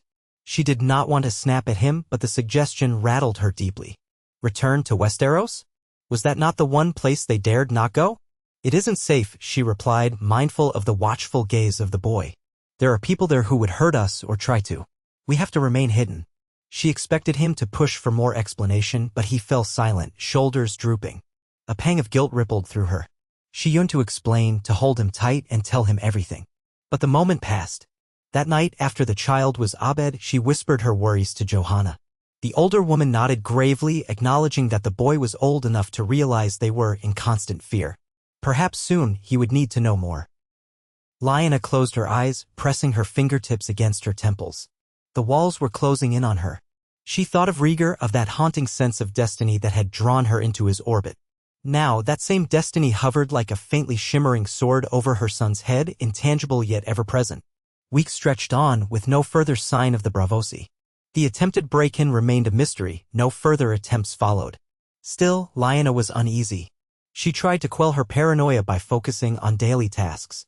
She collected a few extra silver coins by sewing elaborate flamboyant ruffles onto a wealthy Tyroshi matron's dresses, an art she had picked up after many hours of observing local fashions. She used those coins to buy a small dagger for Aaron, blunt-edged for training, and showed him how to hold it properly. He had never seen her handle a blade aside from kitchen knives, and she saw fascination glow in his eyes as she demonstrated a basic stance. She half expected him to grin, but he only gazed at the dagger with a quiet sense of import. "Does everyone in Westeros learn this?" he asked. "All the children?" Lyanna shook her head. "Not all," she answered, "but many. Especially those in noble houses." Aaron frowned. Were you from a noble house?" Her throat went dry. "Something like that," she muttered, placing a hand on his shoulder. "But that life is behind us." He nodded, but the question lingered in the air like a ghost. Eventually, word came that the Sellsword had been offered a more lucrative contract escorting a merchant caravan inland toward Myr. The job promised a fair sum of money, enough to see them comfortable for half a year. Lyanna was reluctant to let him go, fearing that their house might be vulnerable in his absence, but Arno gestured that the coin would be worth it. After a tense discussion, she conceded. She made him promise to return as soon as his contract ended. He clasped her hand and gave a single nod, then departed at dawn. 3 days after his departure, a letter arrived in unremarkable packaging. The boy who delivered it was a local messenger who seemed perplexed by the address, for it gave only a vague reference to the woman called Lyanna near the harbor. Inside was a single piece of parchment upon which were scrawled a few lines in a shaky hand. Lyanna read them, dread clenching her stomach. They were written in broken common tongue. "You have something precious. I can learn more. Meet me at the 3rd arch of the Crimson Bridge after sunset tomorrow. Come alone if you want your secret safe." She stared at the parchment, heart racing. The Braavosi? Or someone else? Had word spread of a Targaryen living in Tyrosh? Or was this about the valuables Rhaegar had left her, a few pieces of jewelry she'd sold off years ago? Her mind raced with possibilities. She burned the note immediately, telling no one but Johanna. The older woman suggested ignoring it, but Lyanna knew how dangerous that might be. If they were being blackmailed, it would only escalate. On the other hand, going could be a trap. In the end, she decided to go. She could not risk this threat looming over them without trying to learn more. Johanna insisted on watching over Aaron at home. Lyanna secured a slender knife in her boot and concealed a stiletto in her sleeve. Then, as dusk settled, she left the house wrapped in a dull gray cloak. The Crimson Bridge spanned one of Tyrosh's narrower canals, painted in a garish red that peeled off in flakes. By night, it was mostly deserted, save for a few passing citizens or beggars. She arrived carefully, scanning each corner. A single lantern sputtered at the midpoint of the bridge. The water below glimmered with reflections of lamps from distant windows. A man stood at the 3rd arch, hooded. He turned at her approach. Light fell across a hawkish nose. Yes, it was the Braavosi. Her pulse kicked. She noted how his right hand lingered near his waist, likely on a weapon. She stopped a cautious distance away. "You summoned me," she said in a tight voice. "Speak." He glanced around, making sure they were alone. "I heard a rumor," he murmured in accented common tongue. "A rumor that a boy with dragon's blood hides in Tyrosh, born of a union that should have ended when Robert Baratheon took the throne in Westeros." Lyanna forced her face to remain impassive, though her insides twisted. "I deal in secrets," the Braavosi went on. and I know how to profit from them. So let's be civil. You have reason to keep your secret safe, and I want compensation for my silence." She exhaled slowly, her mind racing. "And what if I do not believe you? Perhaps you have no proof." He shrugged. "Proof can be found if one knows where to look. A child's hair, a birthmark, the old talk about a silver-haired baby that once slipped out of Westeros. Are you willing to gamble that no one else will pay me for this rumor?" She hated the smugness in his tone. "So," she said, controlling her fury, "you want gold?" He inclined his head. "Yes. Quite a bit of it. 100 golden dragons, to start with." She nearly laughed at the absurdum. She did not possess even a fraction of that. "You overestimate my purse," she said bitterly. "I am no wealthy exile." He gave an oily smile. "Then you'd best find a way to get the coin, or else I share the tale. Perhaps with the wrong ears. The new king of Westeros might pay more handsomely than you." Lyanna's pulse hammered, but she refused to show desperation. "Give me time," she managed, voice cold. "I cannot conjure gold out of thin air." The Bravosi nodded. "1 week. Meet me here again with the coin. If not, I will find other buyers." With that, he backed away, footsteps echoing on the wooden slats. She let him go, though every instinct roared to strike him down. Yet murder in Tyrash's streets would raise a hue and cry, and she had no illusions about her ability to kill him quickly without risking a spectacle. When he had gone, she let out a shaky breath. The weight of the world pressed on her. 100 gold dragons was more than she had possessed at any one time since fleeing Westeros. Even if she sold everything, her meager furniture, her clothes, the small stash of coins Arno had left, she would not come close. Despair threatened to claw at her. She hurried back home, mind in turmoil, wondering if the only solution was to slip away, vanish before the week was up. But how? She could not do it alone. Arno was days away in Myr, and Johanna was too old and frail to guard them on a perilous journey. Her son was old enough to walk, but not to ward off bandits. And where would they go anyway? She told Johanna everything in a hushed, frantic conversation. The older woman was aghast. "We cannot pay that," she said. "We cannot remain here either." Lyanna raked her hands through her hair. "Then we must run," she whispered. "We will pack only what we can carry and leave by sunrise. Perhaps we can find a ship willing to take us cheaply, or join a caravan. We'll move on. We've done it before." She trailed off, remembering how that had gone. The pirates, the outlaws, the endless nights on the road. Johanna placed a trembling hand on her shoulder. "Let me gather what we can." "And the boy?" Lyanna looked toward the curtained alcove where Aaron slept. Her heart squeezed painfully. "We'll tell him as soon as morning comes. No sense in scaring him all night." However, events would not wait until morning. A few hours before dawn, Lyanna heard faint scraping noises from the street. She shot out of bed, heart pounding. Johanna peeked through a gap in the shutters. By the dim moonlight, she glimpsed silhouettes gathering outside their door. 3 or 4 men, maybe more, armed with crossbows or cudgels. Lyanna's blood chilled. Either the Bravosi had wasted no time and sent thugs to collect, or word had reached some gang that they were vulnerable. She snatched her stiletto, motioning for Johanna to take Aaron and hide in the tiny back storage room. Johanna obeyed, rousing the boy with a quick hush. He stirred, disoriented, but did not protest as she bundled him away. The scraping continued. Someone was fiddling with the door. Lyanna gripped her blade tightly, pressed herself against the wall. At times like this, she felt the savage spark of her younger self, the girl who had once brandished a tawny sword at Harrenhal. She had not come this far to let brigands or blackmailers tear her life apart. The door hinges creaked. She saw a gloved hand push inside, a shape stepping over the threshold. Moonlight glinted off a short sword. Another shape followed, pressing close behind. They were cautious, scanning the dark. Good, she thought. If they were bold, they might have stormed in, but caution slowed them. She waited until the second man was fully inside, then lunged with the stiletto aimed at the gap between his ribs. Her strike was not perfect. She caught him in the shoulder. He let out a stifled grunt, stumbled back against the wall. The first man spun, swinging a sword at her midsection. She dove sideways, the blow scraping the plaster.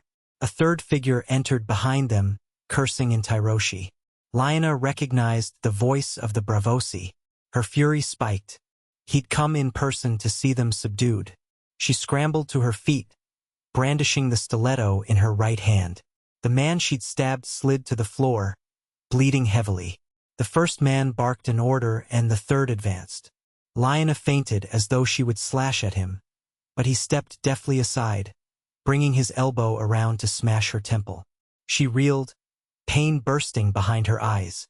The stiletto clattered to the floor. The Bravosi snatched her arm, twisting it behind her back with brutal force. She bit back a scream, thrashing. "Wait!" he hissed. "Don't kill her. We need her alive. We need the boy." Rage drowned her fear. She wrenched her body, managing to slam the back of her head into his face. He yelped, releasing his grip. She staggered free, ignoring the throbbing in her temple.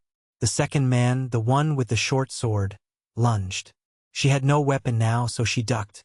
Steel whistled over her head. She caught the man's wrist with both hands, twisting with all her strength. He yelped, losing hold of the sword.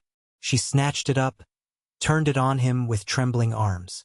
The man backpedaled, colliding with the Bravosi, who was wiping blood from his split lip. "Enough!"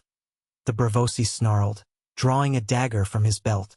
"We can do this the easy way, or—" He gestured for the second man to circle around her.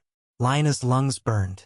She heard a soft cry from the back storage room, Johanna or Aaron. She had to end this now or they would be cornered. Heart hammering, she rushed forward in a reckless move. The short sword connected with the Bravosi's dagger arm, slicing a line of red across his forearm. He hissed in pain. She tried to follow up, but the second man slammed into her side, tackling her. They hit the floor, her breath knocked out.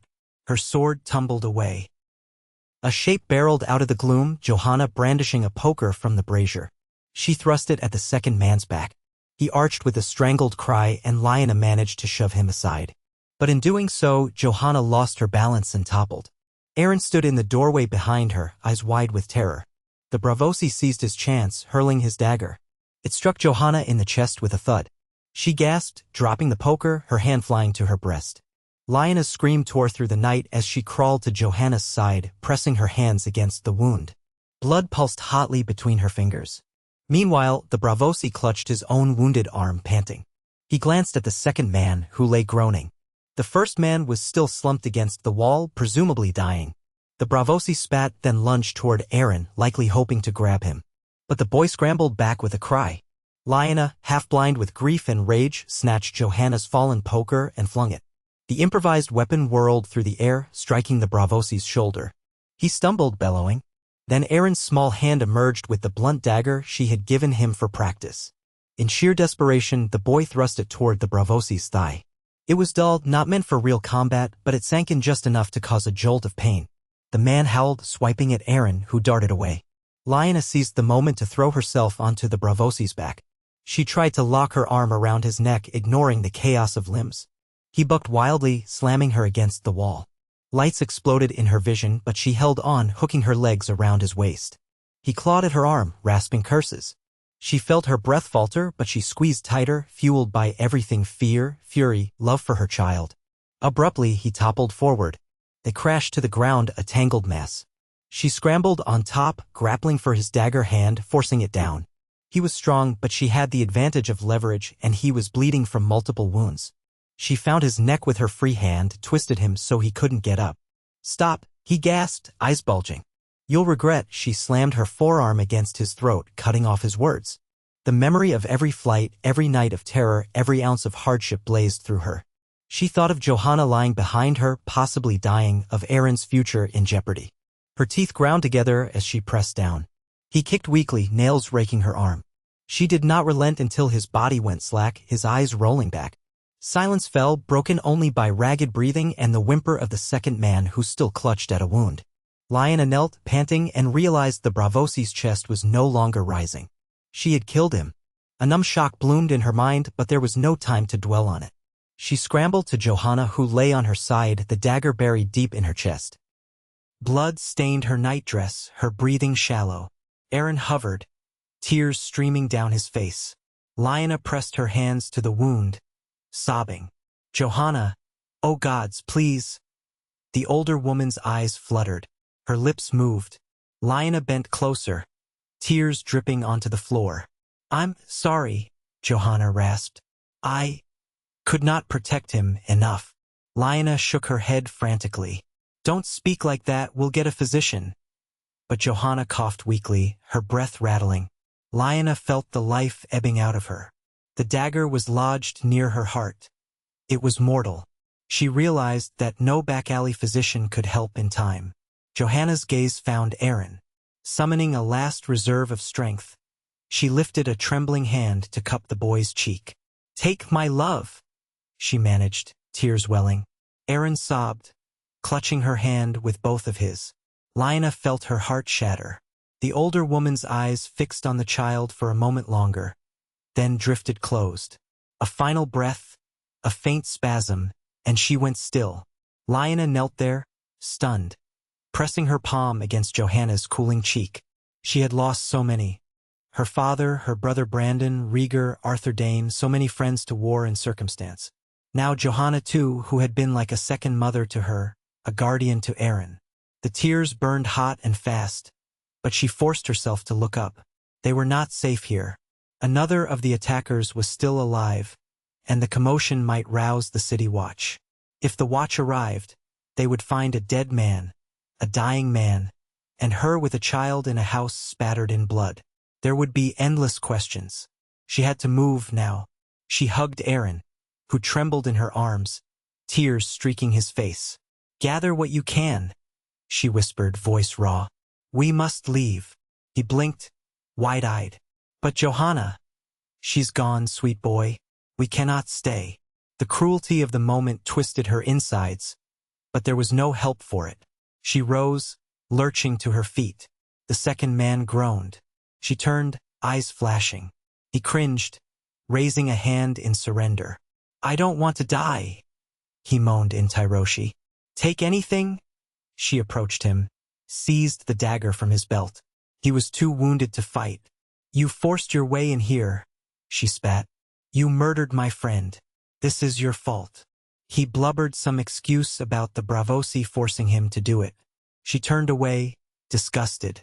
Killing him outright felt repulsive, yet leaving him alive might risk him telling the watch. But Johanna's death weighed on her, and she could not stomach more blood on her hands. With a hiss of frustration, she left him groaning. She rushed about the small house, retrieving a pack, stuffing essentials inside. She found a few coins, a cloak for Aaron, a spare set of clothes. Here, she said, thrusting a bundle into her son's arms. He stared at her with tear-reddened eyes. Where are we going? She grabbed him by the shoulders, trying to steady him. I don't know, but we can't remain in Tyrosh. We must find Arno or find a ship or anything. Hurry. She had no time to give Johanna a proper farewell.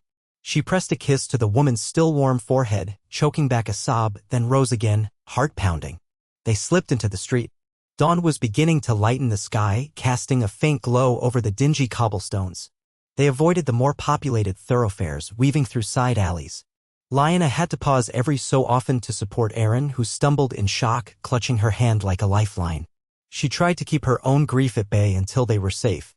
Eventually, they reached a disused quay on the far side of the harbor. Old warehouses loomed, many of them abandoned. She recalled that unscrupulous captains sometimes took on cargo here, perhaps they could bribe their way onto a vessel. She cursed herself for not having Arno's presence or money. But the day's first bustle was stirring, fishermen were rousing themselves, cargo men were shouting orders. She spotted a man in a leather jerkin, standing by a modest vessel that looked like it might sail soon. She approached, ignoring the suspicious look he gave them. Where's this ship bound? She asked quietly. The man looked them up and down, noticing Aaron's ragged cloak and Lyanna's blood-stained sleeve. His brow furrowed. Why do you ask? She forced her voice to remain level. We need to leave Tyrosh. We'll pay. He gave a skeptical laugh. You have coin, do you? She drew out the small purse she had salvaged, opened it to show a handful of silver. His eyes flickered. Might get you as far as Mir, maybe. But the captain won't like your look. She swallowed, nodded. I must try. Please, I beg you. His expression softened just a fraction, as if seeing the desperation in her eyes. Fine, he grunted. Captain's on board. But if you bring trouble, we cast you off. Lyanna guided Aaron across the gangplank, her heart pounding with each step. The vessel was small and shabby, no doubt used for short runs across the sea. The deck smelled of stale fish and ropes lay coiled in disarray. A weathered captain emerged from the cabin, scowling at the sight of them. But after a rapid negotiation, he accepted her silver, warning her that if the city watch asked questions, he would deny ever seeing her. Lyanna agreed without hesitation. She just needed to be gone. Aaron stood silent beside her, clutching the small pack. The other sailors eyed him curiously. Lyanna bent and whispered, "We'll be all right." Her words rang hollow, but she tried to sound reassuring. He looked up, tears still shining. "Johanna," he said softly. Lyanna felt the tears threaten again, but she steeled herself. "We'll remember her," she managed. "She saved us." The sailors cast off swiftly, not wanting to linger in the harbor. The rigging creaked as the small ship drifted from the quay, caught by the morning tide. Tyrosh receded, the colorful towers and winding alleys shrinking in the distance. Lyanna stood at the rail with Aaron, watching the city that had been their home for years fade behind them. She felt numb, hollowed out by violence and grief. She had lost Johanna, lost any remnant of stability. Once again, they were exiles with little more than the clothes on their backs. She wondered if the Bravosi's associates would chase them, or if the local authorities would glean a story about a woman who killed 3 men in self-defense. Would word reach King's Landing that a hidden Targaryen child might have been discovered in Tyrosh? If so, would Robert Baratheon or his spymaster set wheels in motion to find them? The questions tore at her. Part of her wanted to scream at the sky for the injustice. But she remained outwardly calm, her hand on Aaron's shoulder. She had survived this far. She would survive again. For him, she would walk through every trial fate hurled at them.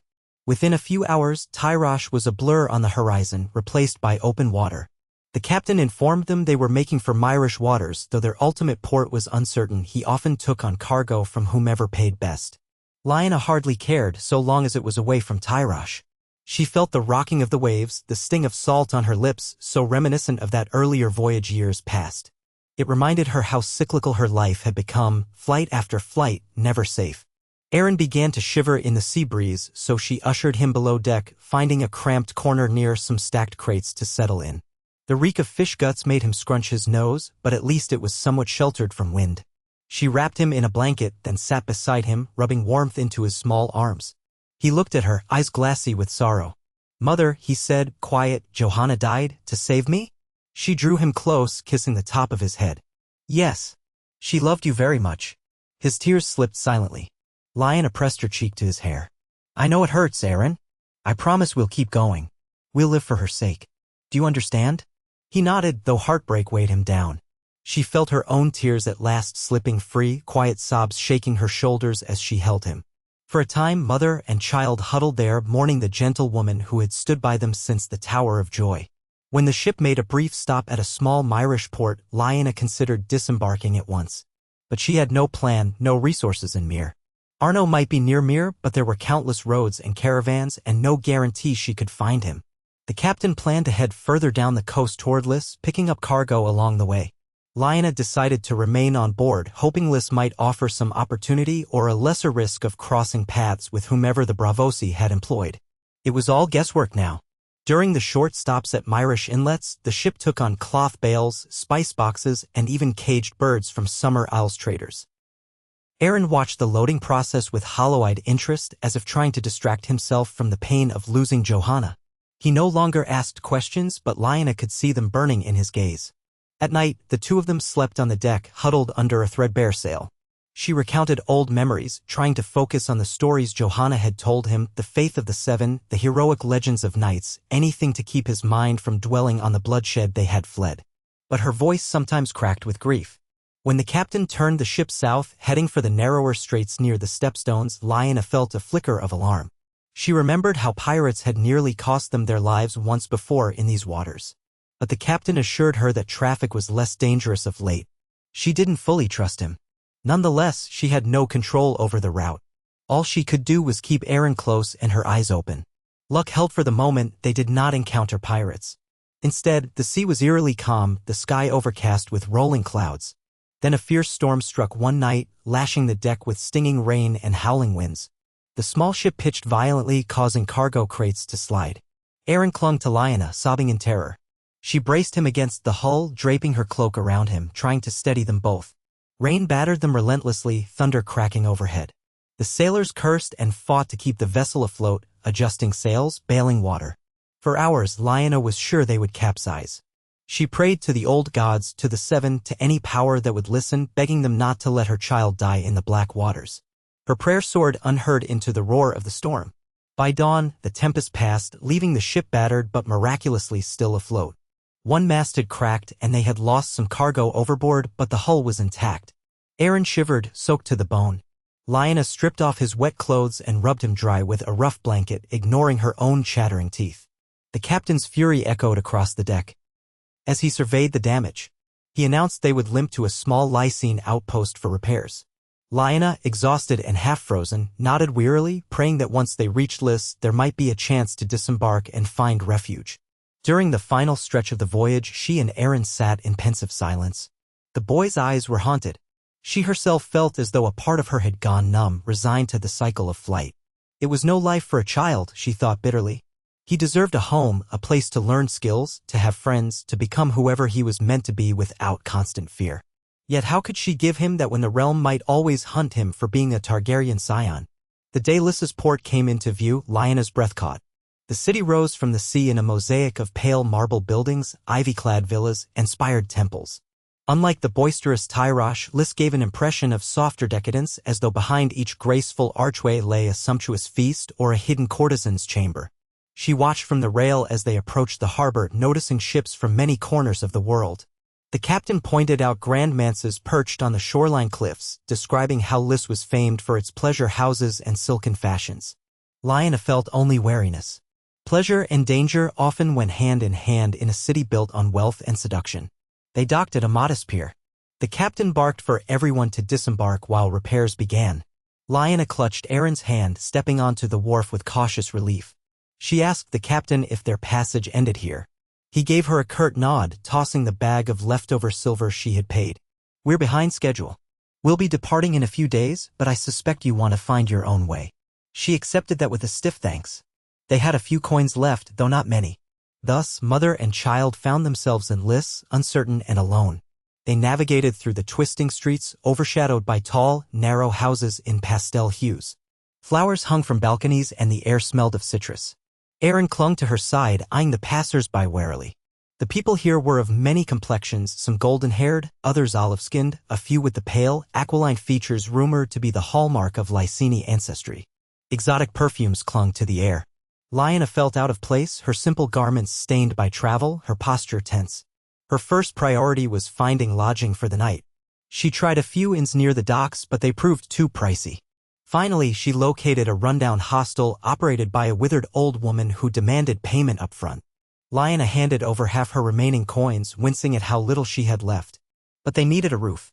The room she received was cramped, with a single pallet and a cracked window. Still, it was better than nothing. She laid her cloak on the floor for Aaron, letting him have the pallet. The boy was too drained even to protest that arrangement. He fell asleep quickly, exhaustion pulling him under. Lyanna, however, lay awake for hours, listening to the muffled bustle of Lys's nightlife beyond the walls. Minstrels played somewhere, and laughter drifted on the breeze.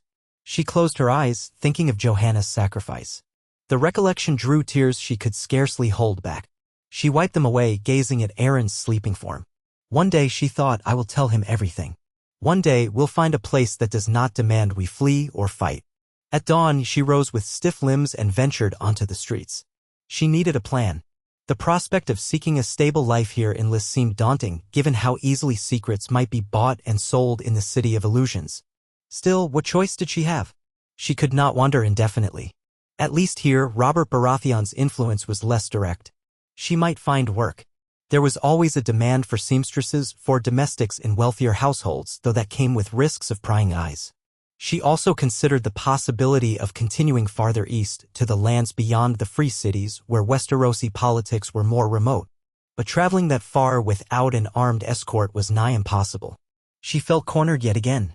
She spent the mornings seeking cheap food, buying bread and a few oranges with her dwindling coin. She made sure Aaron ate first. Then she asked around the docks for any sign of caravans or ships that might be heading east cheaply. Most charges were steep. She began to realize that for now this might have to do. She found a few seamstress shops inquiring if they needed help. Most turned her away, uninterested in employing a foreigner with no references.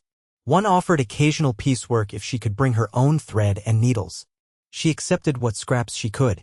By the time she returned to the hostel, the day was well advanced and her feet ached. She found Aaron sitting in the dimly lit room, arms wrapped around his knees. He looked up when she entered, relief crossing his face. "I was scared you wouldn't come back," he said quietly. She knelt beside him, hugging him gently. "I'm sorry," she murmured. "I had to see what work could be found. But I will always come back for you." He swallowed, nodding. She could sense the lingering trauma of losing Johanna so violently and abruptly leaving Tyrosh. "We'll make do," she told him. "I found a possible place to sow. It may not pay much, but it'll keep us fed." Her voice caught on the last word. She tried to force a small smile. "We've survived storms, pirates, bandits, blackmailers. We'll survive this too." As the days wore on, she settled into a grim routine, waking early, laboring at a corner table in a seamstress's workshop for meager coin, returning to the hostel to share a simple meal with Aaron, then falling into an uneasy sleep. Aaron wandered the streets a bit, never far, exploring a local fountain or the small courtyard near the hostel. He was subdued, seldom smiling. She tried to keep him occupied. She taught him more letters, more sums, but his spirit felt wounded. She knew children could be resilient, but the horrors he had witnessed were far from normal. Her own spirit sagged under the weight of worry. She had no illusions about Lys being safe. The city was riddled with slave traders, pimps, and unscrupulous merchants. If someone discovered her lineage or guessed at Aaron's Targaryen ties, there was no telling what might happen. Perhaps they would try to sell him to the highest bidder. She sometimes thought of Viserys and Daenerys Targaryen, rumored to be wandering the east in exile. Did they even live? Had Robert's assassins found them? She shivered at the thought. If the realm discovered another Targaryen scion, the outcome might be dire. A stroke of luck came a few weeks later when Lyanna was approached by a minor Lyseni noblewoman who had heard of her sewing skills. The woman, who introduced herself as Lady Lyanna, owned a modest estate on the outskirts of the city and wanted new draperies made. She invited Lyanna to visit the estate and discuss terms. Lyanna hesitated, uncertain whether working for a noble meant exposing herself to more danger. But the pay was rumored to be better and she was desperate. So she agreed, albeit warily. She left Aaron at the hostel, telling him to stay put and keep the door barred. Then she borrowed the seamstress's battered cart and ventured out. The estate was perched on a low hill, ringed by lemon trees and high walls. Guards wearing pale green cloaks let her pass after she named her purpose. Inside, she found meticulously manicured gardens, fountains with carved nymphs, and a pillared main house of pale stone. It was all more refined than the cramped Tyroshi surroundings she had known. A servant guided her to a shaded veranda where Lady Lyanna reclined on a cushioned bench. She was a woman perhaps in her 30s, with lustrous black hair coiled atop her head, a slender figure draped in gauzy Lyseni silk. She looked up, mild curiosity in her almond-shaped eyes. "You're the Westerosi seamstress?" she asked in a melodic accent. Lying about her head, keeping her posture respectful. "Yes, my lady. I'm told you need new drapes." Lyanna studied her for a moment as if assessing. "I do. For several chambers as well as some new table linens. The previous sets have faded in the sun." She gestured toward the garden where the Lyseni sunlight danced. "I host gatherings, you see. Appearance is everything here." Lyanna nodded, doing her best to sound confident. She had always been handy with a needle, an underrated skill for a northern lady, but one she had honed in her long years of hiding. They spoke details, fabric types, color preferences, the scope of the work. Lyanna hinted that she was entertaining a special guest from Westeros in a month's time, so everything needed to be impeccable. Lyanna's heart lurched at the mention of a Westerosi guest, but she tried to hide it. She named a price that was slightly higher than her typical rate, hopeful the lady might haggle. Instead, Lyanna accepted without much fuss. "I prefer quality," she said. "And I expect total discretion." That last phrase unnerved Lyanna. "Discretion, my lady?" Lyanna arched a brow. "Yes. My guests are of high standing. Their privacy is paramount." She did not elaborate. Lyanna forced a polite nod. "Of course. I live only to serve." Lyanna's lips curved faintly at that. "Very good. You may work on the premises if you wish or take measurements and return the final products. Which do you prefer? Lyanna pondered. Working on the estate might mean a free midday meal, maybe safer conditions than a dingy hostel, but also more scrutiny. On the other hand, coming back and forth would consume time and coin for transport. She opted to do most of the cutting and stitching at the estate, carefully choosing her words. It might save time if I can use your measuring tools and large work tables, if that's permissible. The lady agreed. A handful of servants appeared, taking instructions from Lyanna. They would supply the fabrics, spool of threads, and so forth. Lyanna felt a mix of relief and unease. This was a promising job, but noble circles were always perilous. One slip of the tongue, or one curious question about her accent, and everything could unravel. She returned to the hostel, told Aaron of the arrangement, explaining that she would need to be away most days but would return before nightfall. The boy nodded dully. He was never enthusiastic about being left alone, but there was little choice. Be careful, he said, glancing at her with earnest eyes. She ruffled his hair, mustering a small smile. I will. Thus began a new chapter of her exile. Each morning, she rose early, made sure Aaron had bread or fruit, then walked out of the city proper to Lady Lyanna's estate. The guards recognized her soon enough, and she spent the day in a spare chamber that Lyanna had designated her workshop. It was a bright room overlooking the lemon orchard. A large table stood in the center, bolts of lavish fabric stacked along one wall, shimmering green, pale lavender, deep gold. She would stand there, measuring lengths, cutting carefully, then sit by the tall window with a needle and thread, painstakingly hemming the edges. A few Lysini servants came and went, offering her water or fruit, though most kept a discreet distance, perhaps at their mistress's command. She guessed that Lyanna ran a household where secrets were currency. For her part, Lyanna kept her head down. She did not pry. She poured her energy into the sewing, her fingers pricked raw by the fine needles, her back aching from hours bent over cloth. But the pay promised to be enough to rent better lodgings, perhaps even a small place of their own eventually. The memory of Johanna's sacrifice still haunted her, driving her to ensure that this new life was stable for Aaron's sake. After several days of work, Lady Lyanna summoned Lyanna to the veranda again. She was draped in a filmy turquoise gown, sipping chilled wine. Your progress is impressive, she said, gesturing for Lyanna to approach. May I see the samples? Lyanna displayed the neatly stitched drapery corners. Lyanna nodded appreciatively. Well done. I'm pleased. You work swiftly. Lyanna bowed her head. Thank you, my lady. I aim to finish the first set by next week. Lyanna tilted her head. You speak our tongue well enough for a Westerosi, but your accent suggests you might not be just a common seamstress. Do correct me if I'm mistaken. Lyanna's heart skipped a beat. She fought to keep her composure. I served a lady of high station in Westeros once. I learned courtesy from her. But that was many years ago. She prayed Lyanna would accept the half-truth and not press further. The Lysini noblewoman regarded her for a moment, then sipped her wine. I see. Well, I'm not one to meddle in the past. Still, let me offer you a small courtesy. You may move into my staff quarters if you wish for the duration of this project. It might be more comfortable than whatever cramped lodgings you've found in the city. Lyanna blinked, her pulse jumping. This was an unexpected invitation and not necessarily a safe one. She thought of Aaron alone in that shabby hostel. If she accepted Lyanna's offer, how would she keep him close? She mustered a polite demurral. You are generous, my lady, but I have a child. He depends on me. Our current hostel arrangement, while humble, is adequate. I wouldn't want to impose on your household. Lyanna's brow rose. A child? Then bring him as well. My staff quarters are not lavish, but there is room for you both. A swirl of conflicting emotions churned in Lyanna's stomach.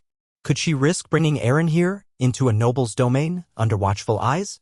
And yet, her current hostel was no place for a child. The estate might be safer, with guards and walls. She could keep a closer eye on him, and they might have better meals, saving what little coin she earned. After a trembling moment, she bowed. I'm deeply grateful for the offer. If you truly don't mind a child in your household, I will accept. Lyanna waved a hand dismissively. I enjoy the presence of children, provided they don't run wild. My staff knows to keep decorum, though. He'll need to follow the rules, yes. Lyanna nodded quickly. Of course, my lady. That evening, she returned to the hostel, uncertain if she had made the right choice. Aaron perked up slightly at the news they might have better lodging. Still, she warned him, we must be careful. This lady is kind enough to host us, but we cannot let anyone suspect anything. He murmured a quiet yes, overshadowed by the memory of how quickly things had fallen apart in Tyrosh. But they were both weary of squalor and fear. Perhaps this was the chance to reset. By the next night, they moved what little belongings they had to Lady Lyanna's estate. The staff quarters were indeed modest, rows of small, windowless rooms each with a thin bedroll and a chest for personal items. Aaron wrinkled his nose, but Lyanna reminded him it was far better than the hostel. They would have access to the servants' dining hall, which provided simple but decent fare. The other servants eyed them curiously, a lanky stable hand, a sharp-tongued maid, a couple of older cooks. Lyanna introduced herself simply as Lyanna, a foreign seamstress. She introduced Aaron as her son, a quiet boy who helped with small tasks. For now, that explanation seemed enough. Days turned into weeks. Lyanna toiled diligently in the workshop, finishing the draperies and starting on the table linens. Aaron helped gather scraps of thread, sometimes fetched water. When he wasn't by her side, he wandered the orchard or loitered near the stables, watching the horses with fascination. Lyanna caught glimpses of him leaning over the stall doors, stroking their manes. He was still too young to ride alone, but she saw a longing in him for some sense of freedom.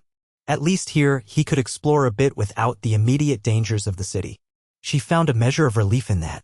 Occasionally, Lady Lyanna would pass by, offering a polite nod or an approving comment on Lyanna's progress. Lyanna never let her guard down, always mindful that the woman might harbor hidden motives. Still, she could not deny the generosity Lyanna showed them.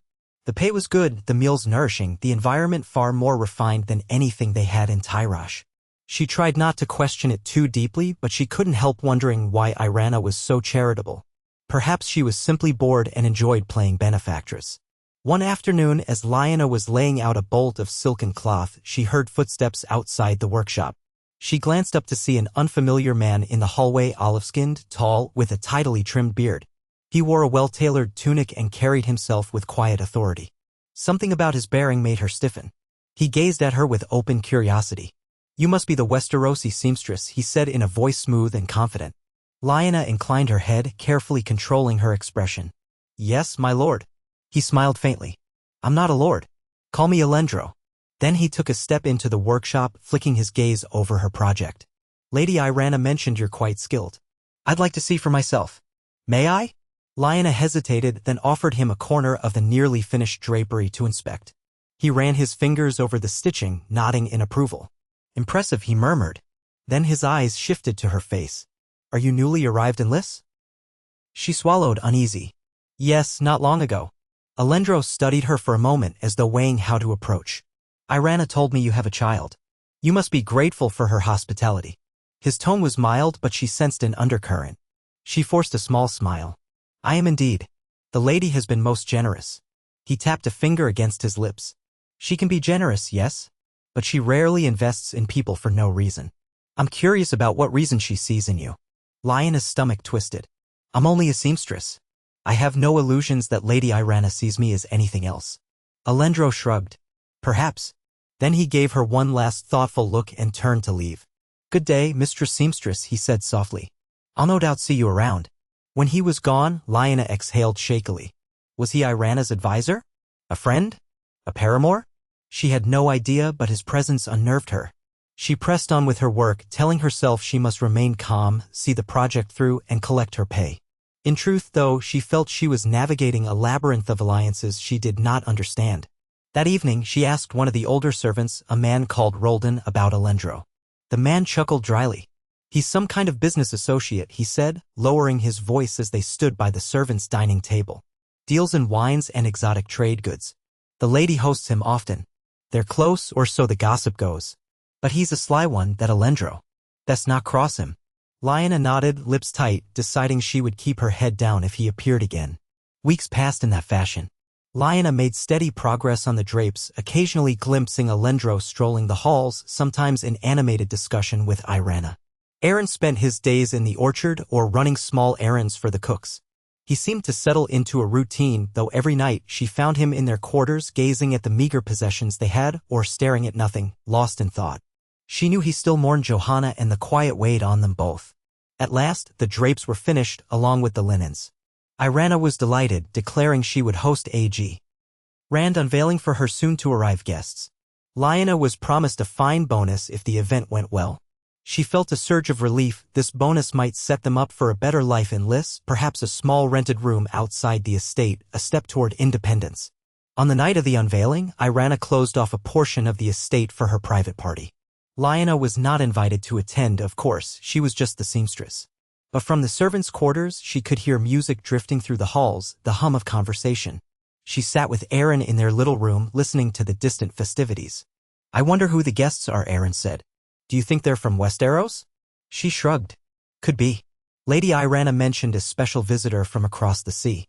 But we have no need to involve ourselves." She ruffled his hair. "We'll just stay put."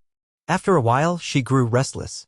The music was enchanting and curiosity tugged at her. She told Aaron to remain in the room, then slipped into the corridor, careful not to be noticed. The halls were quiet here, but as she moved closer to the main wing, the sound of laughter grew louder.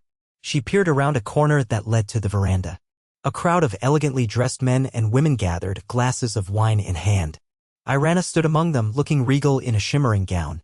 Next to her, Alendro conversed with a tall man wearing a rich doublet embroidered with a golden lion's head, a Lannister sigil. Lyanna's blood froze. A golden lion. Her mind reeled. House Lannister was King Robert's staunch ally, Cersei Lannister was Robert's queen. Had a member of that powerful family come to Lys? She strained to see the man's face. He was older than Jaime Lannister might be, perhaps in his 40s, with a neatly trimmed beard and a self-assured stance. She did not recognize him by sight, but the embroidered lion was unmistakable. Her pulse hammered. If a Lannister was visiting Lyanna, then Robert's court might not be far behind. Or perhaps he was traveling on personal business. Either way, it was dangerous. She stepped back, heart pounding. She could not risk letting anyone see her. A Lannister had the power to question Lyanna, to pry into who exactly lived in her estate. Lyanna hurried back to her quarters, mind racing. They had to leave soon. She could not wait for that promised bonus if it meant risking discovery by a man who wore the lion of Casterly Rock. She flung open the door, stepping inside. Aaron looked up in alarm at her ashen face. "Mother, what's wrong?" She pressed her hands to her temples. "We have to go. Now." He blinked. "But a Lannister is here," she whispered, voice trembling. "If they find out who I am, it'll be over." She began gathering their scant belongings, stuffing them into a small bag. Aaron's eyes widened, fear creeping across his features. We can't even wait for your pay?" She paused, anguish twisting her chest. The pay might be enough to feed them for months. But one slip in front of a Lannister, and they risked the entire realm coming down on them. She bit her lip so hard she tasted blood. "No," she managed. "We can't risk it." Aaron nodded, trusting her judgment. She saw tears in his eyes, though he did not weep. She felt an ache of guilt. They had only just found some relative comfort, and now they were forced to flee again. Yet the moment she swung the door open, Alendro stood in the corridor, arms folded, a faint smile on his lips. "Going somewhere?" he asked softly. Lyanna's heart plummeted. Aaron clutched her hand. She steadied herself, forcing a neutral expression. "I was just stepping out for some air." Alendro's gaze flicked to the bag in her hand. He tapped a finger on his chin. "With all your possessions in tow, I see. Are you not staying for the feast tomorrow? Lady Lyanna planned to formally reveal your lovely drapes." She swallowed hard, searching for a lie. "I thought it best if my child and I removed ourselves, so as not to impose on the lady's private event." Alendro stepped closer, his voice dropping. "My dear seamstress, do you think me a fool? I've noticed how skittish you are, how your eyes dart about. You're hiding from something or someone." He glanced at Aaron. "And the child, interesting hair color. Looks almost Targaryen if one were to guess. And your accent has hints of the north. Possibly the name Stark." Lyanna's throat constricted. She felt Aaron shiver beside her. Alendro's smile was chillingly calm. "Before you try to run, allow me to say that you need not fear me. I have no love for the Lannisters or the Baratheon king. My allegiance is to Lady Lyanna and to Coin. Perhaps we can find a solution that benefits us both." Lyanna's pulse hammered. Another blackmailer, perhaps, or someone who wanted to use them for his own ends. She glared at him, voice tight. "I want no trouble. We'll leave quietly." He lifted a hand, a gesture of peace. "I know you nearly did. If you're truly who I suspect, Lyanna Stark, with a boy sired by Rhaegar Targaryen, then you're a valuable piece on the game board, yes." Aaron gazed at him in frightened confusion. Lyanna's heart pounded so loudly she thought he might hear it. Alendro spread his palms. But I don't intend to sell you out to that Lannister dog. Quite the opposite. There are those who might pay handsomely for the chance to shelter such a child. The Golden Company, for instance, or certain exiled lords in Essos. Perhaps even the Martells of Dorne. They hate the Lannisters. They might rally to a hidden Targaryen. Or you could vanish in exchange for a certain consideration. His tone was almost congenial, as though discussing a trade in spices. Lyanna's stomach churned with dread and fury. She had no interest in becoming a pawn in someone else's plot. No, let us go. Alendro sighed, a theatrical gesture. You wound me. Here I am, offering you a chance at real protection, and you refuse. If you walk out now, you risk being seen by that Lannister's guards. Is that truly wise? She paused, breathing raggedly, torn between wanting to throttle him and acknowledging the risk. He was right about one thing: the Lannisters might have watchers at the gates. If she tried to slip away, she could be seized. Alendro, at least, was speaking to her quietly, not raising an alarm. What do you want, truly? She whispered, voice shaking with pent-up emotion. He regarded her with a mix of curiosity and cunning. Truth be told, I want what everyone wants: power, wealth, security. If you allow me to broker your secret to those who might be sympathetic, you could gain a safe haven and I could gain a tidy sum. We both win. She shook her head, tears burning her eyes. Safe haven? When has that ever existed for us? We'd become a puppet for some faction that wants to put a Targaryen puppet on the Iron Throne. They'd raise my son as a figurehead. I will not allow it. Her voice trembled with the memory of Rhaegar's fate, the wars that had torn the realm apart. Alendro studied her, a flicker of genuine pity crossing his face. So you wish to remain hidden forever, scraping by from city to city? That is no life, either. The boy is half Targaryen. If the realm ever finds out, he'll be hunted. Better to at least have allies.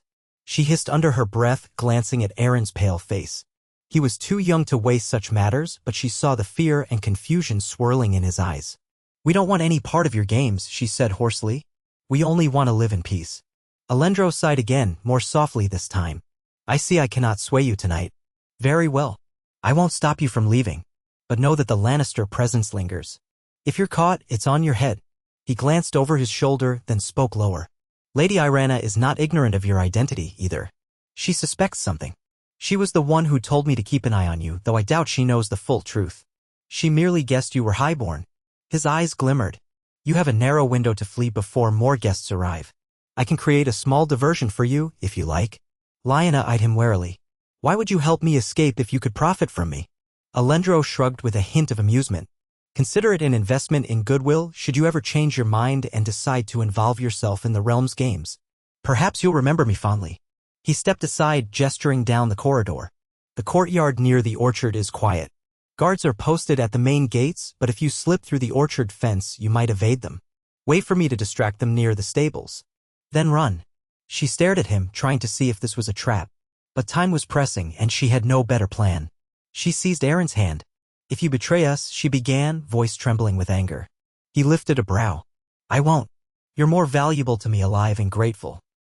With that, he stepped away, walking swiftly toward the stables, calling out orders to a passing guard. Lyanna took no time to question further.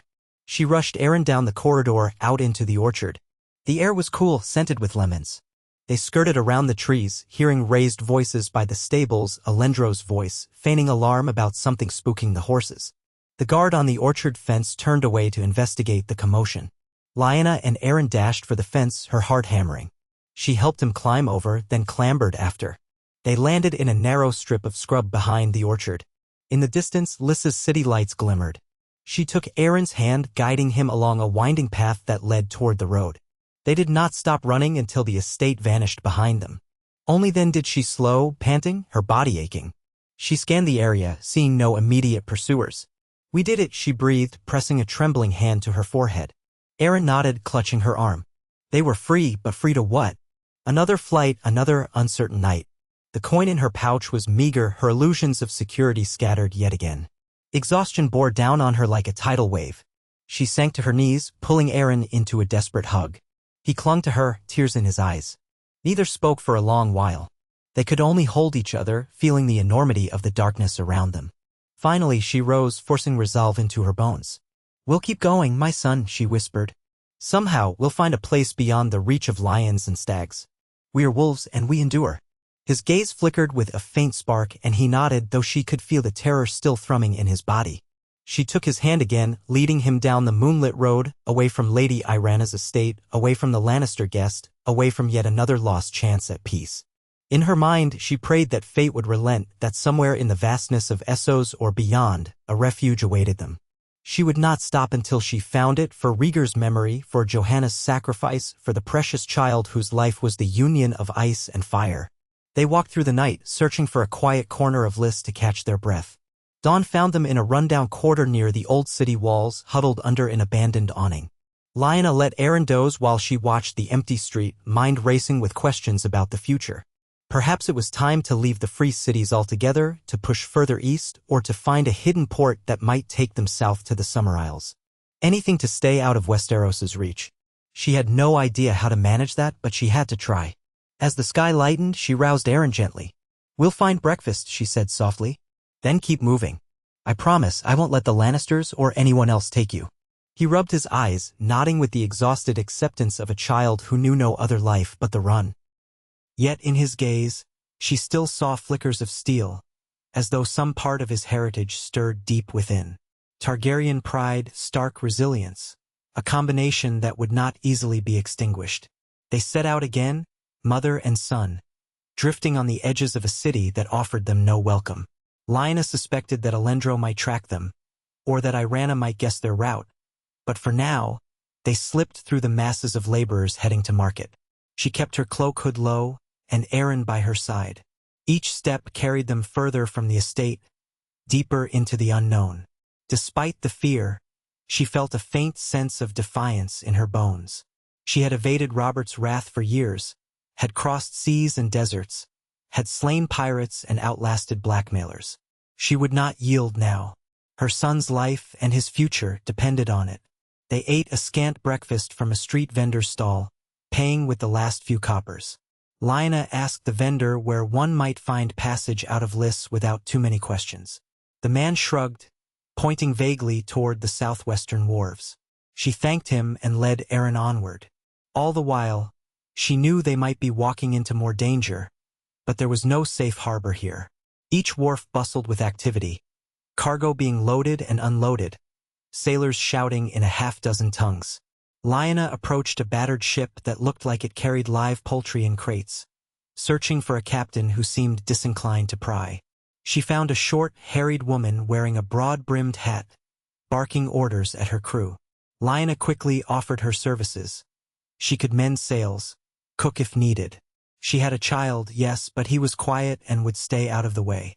The woman eyed her suspiciously, but finally consented to let them come aboard for a small fee. Lyanna offered the last coin she had. "We sail in 2 days," the captain said. "We're bound for Volantis. If you want to jump ship sooner, that's your choice. But we don't do refunds." Volantis, an ancient city of enormous size and questionable safety. Still, it was far from Lys, from Tyrosh, from the blackmailers and the Lannisters. Lyanna nodded. "We'll take it." The captain jerked her chin at the poultry crates. "Then get on board and help secure the cargo. Don't be squeamish about feathers or droppings." Lyanna repressed a shudder but moved to obey, rolling up her sleeves. Aaron followed, uncertain. It was a menial, filthy task, but if it bought them passage away from danger, she would do it gladly. As she worked, tying down crates of squawking hens, a swirl of memories invaded her mind. The tower in Dorne, her father's face, Ned's quiet promise, Rhaegar's harp, the hush of Starfall's halls, the inn in Tyrosh, Johanna's final breath. All of it had led her here, to a stinking cargo ship in Lys, battered by misfortune yet still fighting to keep her child safe. She felt numb and alive all at once. A wild thought flickered. If the realm truly believed in prophecy, if Rhaegar's convictions were right, then Aaron would not remain in the shadows forever. One day, fate might call him home. But until that day, she would shield him with everything she had. She spared a glance at him. He was leaning against a crate, gingerly patting the feathers of a hen that poked its beak through the slats. A faint half-smile curved his lips as though he found some solace in the simple contact with another living creature. Lyanna's heart tightened with a fierce tenderness. She walked over, laid a hand on his shoulder. "We'll manage," she murmured. He nodded, letting his head rest against her side. She stroked his hair, gazing across the harbor where gulls wheeled under the gray sky. The future was uncertain, but they would keep going, two exiles bound by blood and hope, forging a path through foreign lands, carrying within them the quiet promise of ice and fire. She gazed out over the water, remembering Rhaegar's eyes, the hush of Winterfell's godwood, the taste of that northern wind. She felt all those ghosts behind her, urging her forward. "We won't stop," she whispered under her breath, a vow spoken to the restless sea. "We'll keep going, no matter how far, until we find a place where the wolves and the dragons can rest." And in the rhythmic crash of waves against the dock, she almost imagined she heard an echo of that vow, carried away by the silent roar of destiny itself.